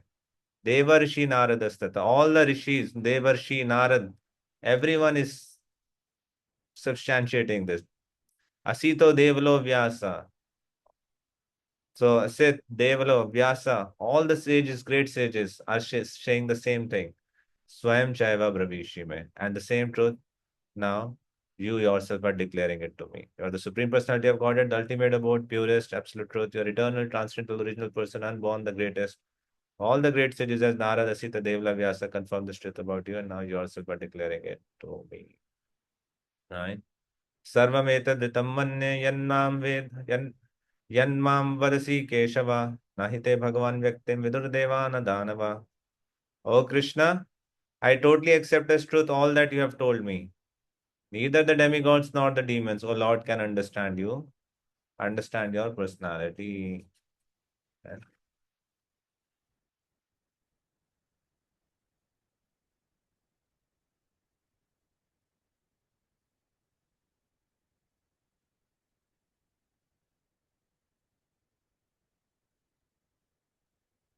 स्वयमेवात्मनात्मानं वेत्था त्वं पुरुषोत्तमा भूतभावन भूतेश देवदेव जगत्पते. Indeed, you alone know yourself by your own internal potency, O Supreme Person, origin of all, Lord of being, God of gods, Lord of the universe. वक्तुमर्हस्य शेषेण Divya हि आत्मविभूतया याभिर्विभूतिभिर्लोकान् इमां संव्याप्य तिष्ठसि. Now he is telling, okay, Vaktum arhasya sheshena. Asheshena means detail. Speak to me in detail. Vaktum means please say. What do I say? You say the asheshena. You say in all the details. Don't leave anything. Shesha means to leave. Ashesha, don't leave anything. So see, speak in all the details. What do I speak? Divya hi atma vibhutaya. Atma means your, vibhutaya. Speak about your vibhuti. The title of the chapter is The Opulence of the Absolute, right? Vibhuti Yoga. So this is Vibhuti. Krishna Arjuna is asking about. Please speak. And what kind of Vibhuti do you have? Divya. They are the transcendental Vibhuti. Yabhir Vibhuti Bhirlokan. What kind of Vibhuti? Like that Vibhuti through which you are pervading Lokan. This is a plural form of Loka, all the planets. Imam Tvam Vyapya Tishtasi. Please tell me in detail of your divine opulence by which you pervade all these worlds. Right? So Krishna is pervading this entire universe. He already spoke in 9.4. Maya tatam idam sarvam jagata vyakta murtina. And here Arjuna is saying, please speak. All the opulences through which you pervade this. Imam Svam Vyapya Tishtasi. So actually, if in the previous verse,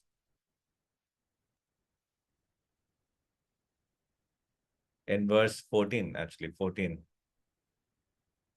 when he's saying, I totally accept as truths. Sarvam etaditam manye, yanmahamudasike, nahite bhagwan vyakte vidrodaya. If you see, Bhagavad Gita is completed at this point. Arjuna had certain queries. Krishna gave knowledge. And Arjuna here is sharing his realization. Right? So he already has said, I totally accept as truth all that you have told. So in one way, Bhagavad Gita is concluded here. Because Arjuna is sharing his realization and he is saying, I accept in total. So whatever goes beyond this point is actually the question answers. Just the more detail of what Krishna has already spoken. That's why he's saying, speak in more detail. I want to know you more. But like internally he's convinced, completely convinced, whatever Krishna has said. And what is he asking? Vibhutaya, Atma Vibhutaya. And why is he asking? This was Katham Vidyam Aham Yogin Swam Sada Parichintayan Keshu Keshu Cha Bhaveshu Chintayosi Bhagavan Maya. So Katha means how. Vidyam Aham, how shall I know? Yogims, O Supreme Mystic, Tvam Sada Parichintayan. Like how can I think of you? Chintayan means to think, chintan karna. Sada Parichintayan, always thinking of him. Thinking of whom? Tvam, you. Keshu Keshu cha bhaveshu chintayosi bhagavanmaya.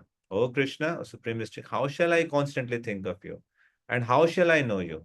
In what various forms are you to be remembered, O Supreme Personality of Godhead? Right? So remember last verse of chapter 9. Man mana bhavamad bhakto. Krishna says, always think of me. And here Arjuna wants to know, how can I always think of you? Krishna said in chapter 8, Antakale cha mameva smaran muktva kalevaram. Krishna, Arjuna wants to know how to think of you. Arjuna also asked in the chapter 8, Prayad kale cha katham gyeyo sinyatatmabhi.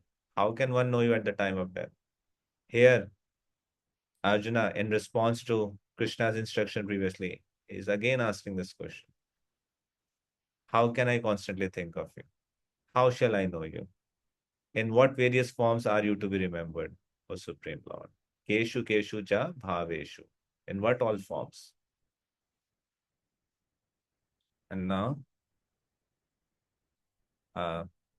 he continues. Vistarena atmano yogam vibhutim cha janardana puya kathaya triptirhi shranvato nasti memritam. Someone can say, I, Krishna already told previously. Why is asking again? So Arjuna himself is clarifying. He's saying, Bhuya kathaya. Bhuya means again. This word also came in the first verse of this chapter. Bhuya eva mahabaho. Srudu me paramam vacha. So he's saying Bhuya, kathaya, describe. So what do we describe? Vistarene atmano yogam. विस्तार से समझाओ, in detail.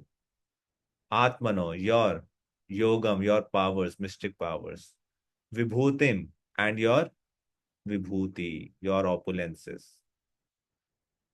O Janardana, again describe them. Kathaya, describe. Triptirhi, tripti means satisfaction. Shanavato nasti memritam. I'm not satisfied. This is so nectarian. How can I be so satisfied in such a small thing? I want to hear more and more. I'm not satisfied in hearing about you. So this is the sign of devotional service. The sign of good japa is more japa. The sign of shavanam is more hearing. The sign of service is more service. This is ever existing, ever expanding. If someone says, okay, I chanted so much, I cannot chant more. That means he has not chanted. Chanting has not even begun. The true sign is, I want more. So greed in material sense is a cause of hell, lust, greed, and anger. But the only thing required to purchase Krishna is lolyam, right? That intense eagerness. So Arjuna here is expressing that lolyam. He's saying, please describe in detail. Why? Shanvato nasti memritam. I'm never satiated in hearing about you. I always want to hear more and more and more about you. So that's the sign of love. If you love someone, you want to always talk with that person, talk about that person, hear from that person, hear about that person, always.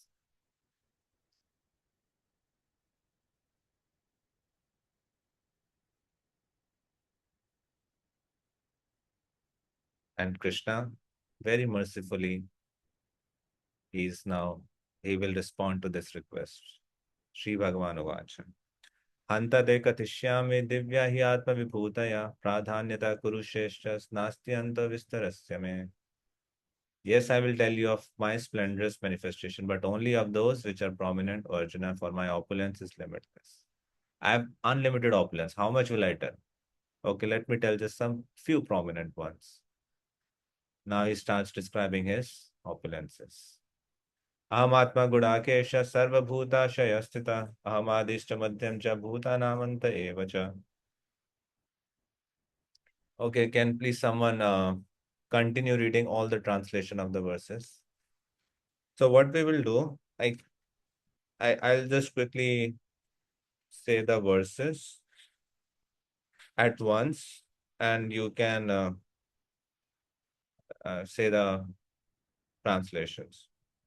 Adityanam aham Vishnur Jyotisham Raviranchuman Marichirmarutam asmi Nakshatranam aham Shashi Vedanam Sama Vedosmi Devanam asmi Vasava Indriyanam Manaschasmi Bhutanam asmi Chetanam रुद्राणां शङ्करश्चास्मि वित्तेषु यक्षरक्षसां वसूनां पावकश्चास्मि मेरुशिखरिणामहं पुरोदसां च मुख्यं मां विद्धि पार्थ बृहस्पतिं सेनानीनामहं स्कन्दः सरसामस्मि सागरा महर्षीणां भृगुरहं गिरामस्म्येकमक्षरं यज्ञानां जपयज्ञोऽस्मि स्थावराणां हिमालयः अश्वत्थः सर्ववृक्षाणां देवर्षीणां च नारदा गन्धर्वाणां चित्ररथः सिद्धानां कपिलो मुनिः उच्चैः शवसमश्वानां विद्धि माममृतोद्भवम् ऐरावतं गजेन्द्राणां नराणां च नराधिपम् आयुधानामहं वज्रं धेनूनामस्मि कामधुक् प्रजनश्चास्मि कन्दर्पः सर्पाणामस्मि वासुकी अनन्तश्चास्मि नागानां वरुणो यादसामहं पितॄणामरिमा चास्मि यमा संयमतामहम्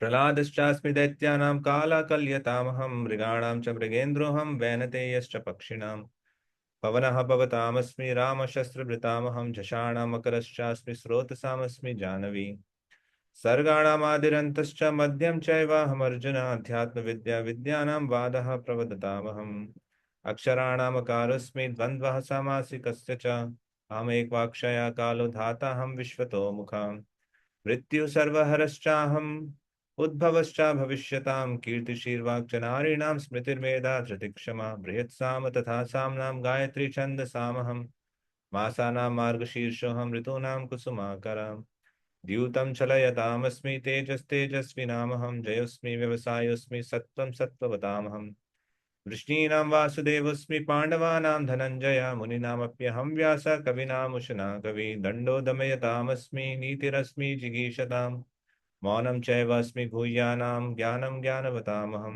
यच्चापि सर्वभूतानां बीजं तदहमर्जुन न तदस्ति विना यत्स्यान्मया भूतं चराचरम् नान्तस्ति मम दिव्यानां विभूतीनां परन्तप एष तुद्देशता प्रोक्तो विभूतेर्विस्तरो मया यद्यद् विभूतिमत्सत्त्वं श्रीमत् ऊर्जितमेव वा तत्तदेवावगच्छत्वं मम तेजोंश सम्भवम् अथवा बहुनैतेन किं ज्ञातेन तव अर्जुन विष्टभ्याहमिदं कृत्स्नमेकांशेन स्थितो जगत्.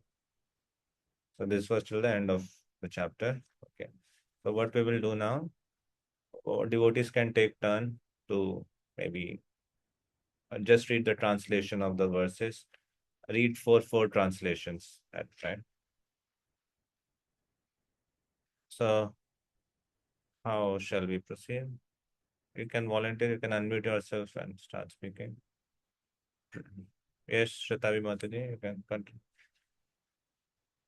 Verse 21. Of the Adityas I am Vishnu, of lights I am the radiant sun, of the Maruts I am Marishi, and among the stars I am the moon.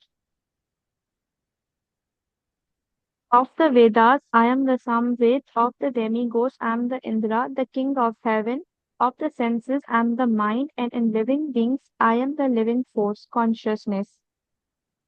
Of all the Rudras I am Lord Shiva, of the Yakshas and the Rasasas I am the Lord of wealth, Kuvera. Of the Vasus I am fire, Agni, and of mountains I am Meru. Of British, of Arjuna, know me to be the chief. Brihaspati, of generals I am Kartikeya, and of bodies of water I am the ocean. Yes, next. Yeah, just unmute yourself, start speaking. Anyone, Bhisham Prabhu, you can do. Bhisham Prabhu can go, then next. Prerna Mataji can go, then next. Dr. Prerna Of the and of the Prerna. great okay, Hare Krishna. Of the great sages, I am Bhrigu. Of vibrations, I am the transcendental Om. Of sacrifices, I am the chanting of the holy name Japa, and of immovable thing, I am the Himalayas. Of all trees, I am the banyan tree, and of the sages among the demigods, I am Narada. Of the Gandharva, I am Chitraratha, and among perfect beings, I am the sage Kapila. Of horses, know me to be Ucheshwara, produced during the churning of the ocean for nectar. O lordly elephants, I am Airavata, and among men I am the monarch. Of weapons, I am the thunderbolt.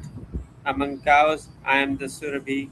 Of causes for procreation, I am Kandarpa, the god of love.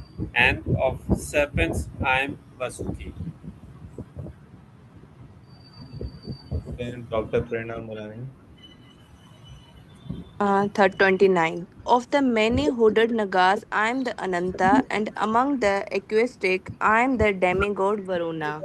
Of departed ancestors, I am Aryama, and among the dispensers of law, I am Yama, the lord of death. 30. Among the Daitya demons, I am the devoted Prahlada. Among subduers, I am a time. Among beasts, I am the lion, and among birds, I am a Garuda. 31.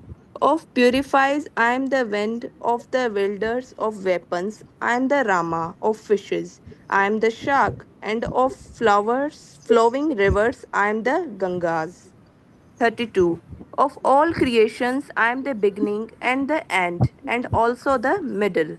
O Arjuna, of all sciences, I am the spiritual science of the self, and among logicians, I am the conclusive truth.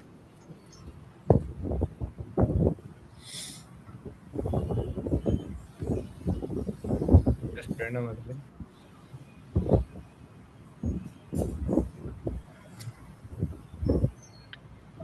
Of letters, I am the letter A, and among compound words, I am the dual compound. I am also inexhaustible, rewarding death, and I am the generating principle of all that is yet to be. Among women, I am fame, fortune, fine speech, memory, intelligence, steadfastness, steadfastness, and patience.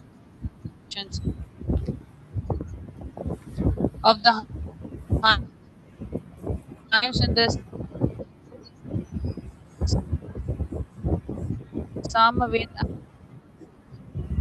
I am the Rita Sama, and of poetry, I am the Gayatri. November, December.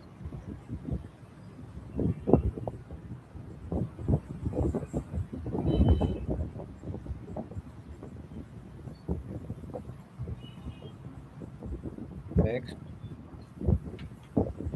Komal Mathure.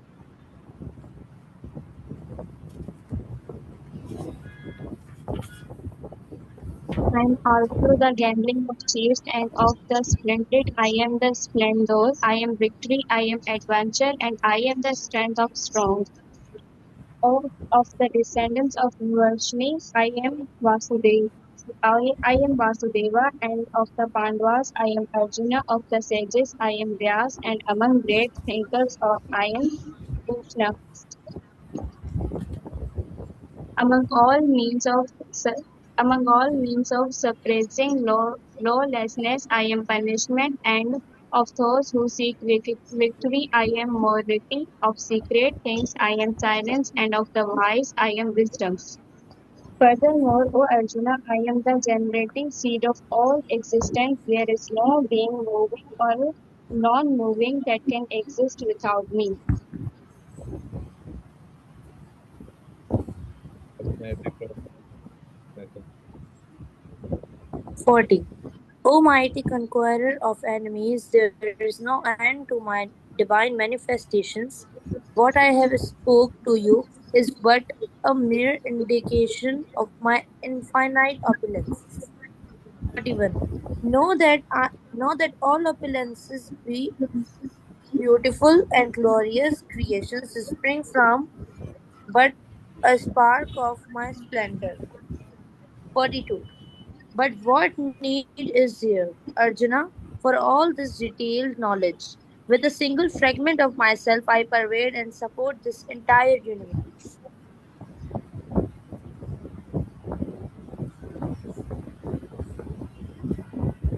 This is how you can think of Krishna always. So Krishna in these verses is speaking about among the Adityas, I am Vishnu, among luminaries, I am Sun, among the Maruts, I am Marichi, I am stars, I am moon, among Vedas, I am Samved, among demigods, I am Indra, among senses, I am mind, Among living beings, I am Chetana. Rudranam Shankara. Among Rudras, I am Shankaram. Among Yaksha, I am Kuveram. Vasu, I am Agni. Among mountains, I am Meru. Among sacrifice, Yajnanam, Japa Yagyosmi. I am Japa, chanting of the holy names. So, like that, he's telling. And in the end, he's saying, Yad Yad Vibhuti Mat Sattva, Srimad Urjitame Vacha. Whatever you see, uh, the wonderful manifestations in this world, they're simply a spark from me. Vishtabhyaham idam krishnam ekanchena sthito jagat. With a single spark of me, I'm pervading this entire universe. How much can I tell you, Arjuna? And with a single spark, ekanchena sthito jagat. With ekansha, I'm pervading this universe. Okay, any questions from chapter 10?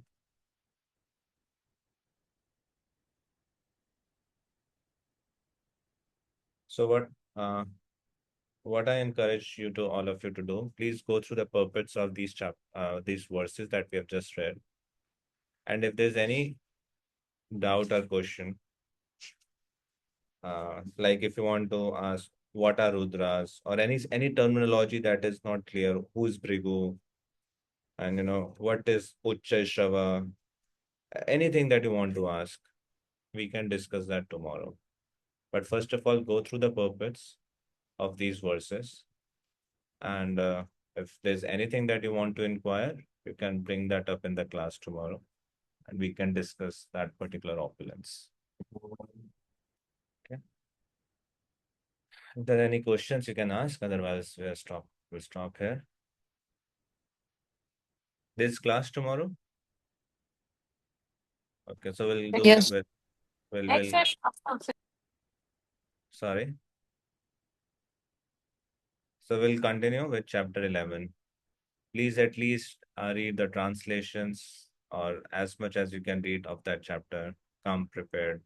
Uh, like read beforehand and then come to the class tomorrow. It would be easy. So we have covered chapter 7, chapter 8, chapter 9, and chapter 10, these 4 chapters. If there's anything that is not clear or you want me to repeat, you can also ask in the class tomorrow. Like go through your notes, go through your handbooks, at least go through the translation of the verses, what all topics have been, write down in your own language, try to articulate it, try to write it down. And anything that is not clear or you're confused anywhere, please bring that up in the class tomorrow. We'll do chapter 11. That's universal form, Vishwarupa Darshan. Is it understandable or the pace is too fast, too slow? Are you able to understand, relate?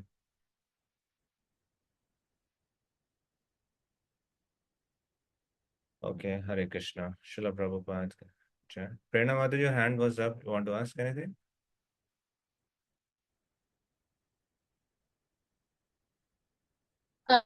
Uh, Prabhuji,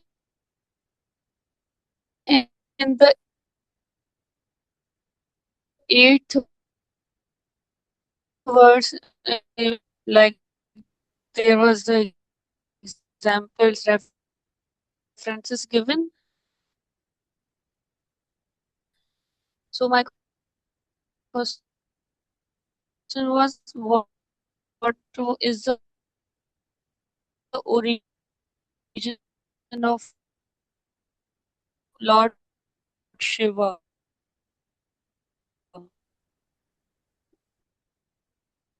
Who's the origin of Lord Shiva? Shiram yatha dadi vikara vishesha yoga sanjayata tata pratagasti hetuham.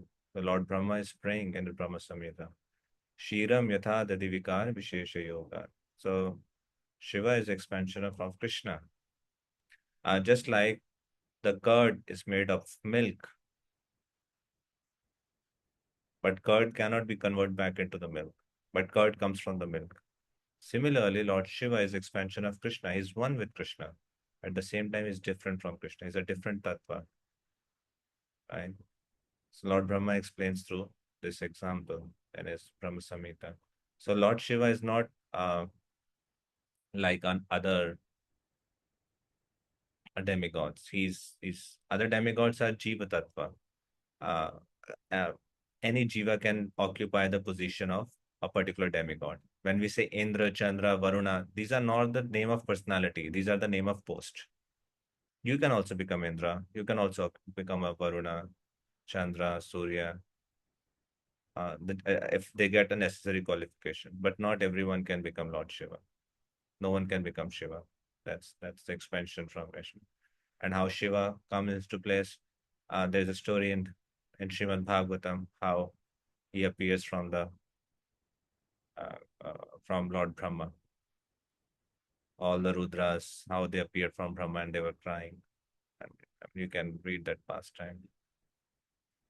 But ultimately, Krishna is the source of that's Aham Sarvasya Prabhu of all the things. Janmadi Asya Yata. Srimad Bhagavatam starts with this verse.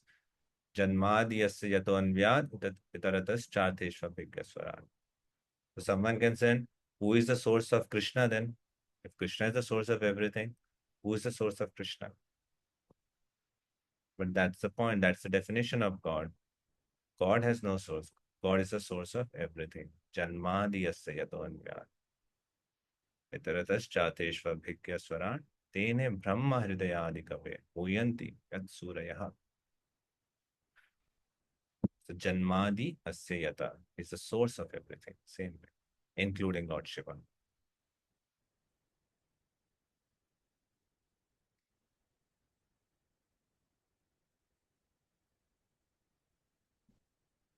Okay, thank you very much. Hare Krishna. Srila Prabhupada ki jai. Srimad Bhagavad Gita ki jai. Hare Hare Krishna.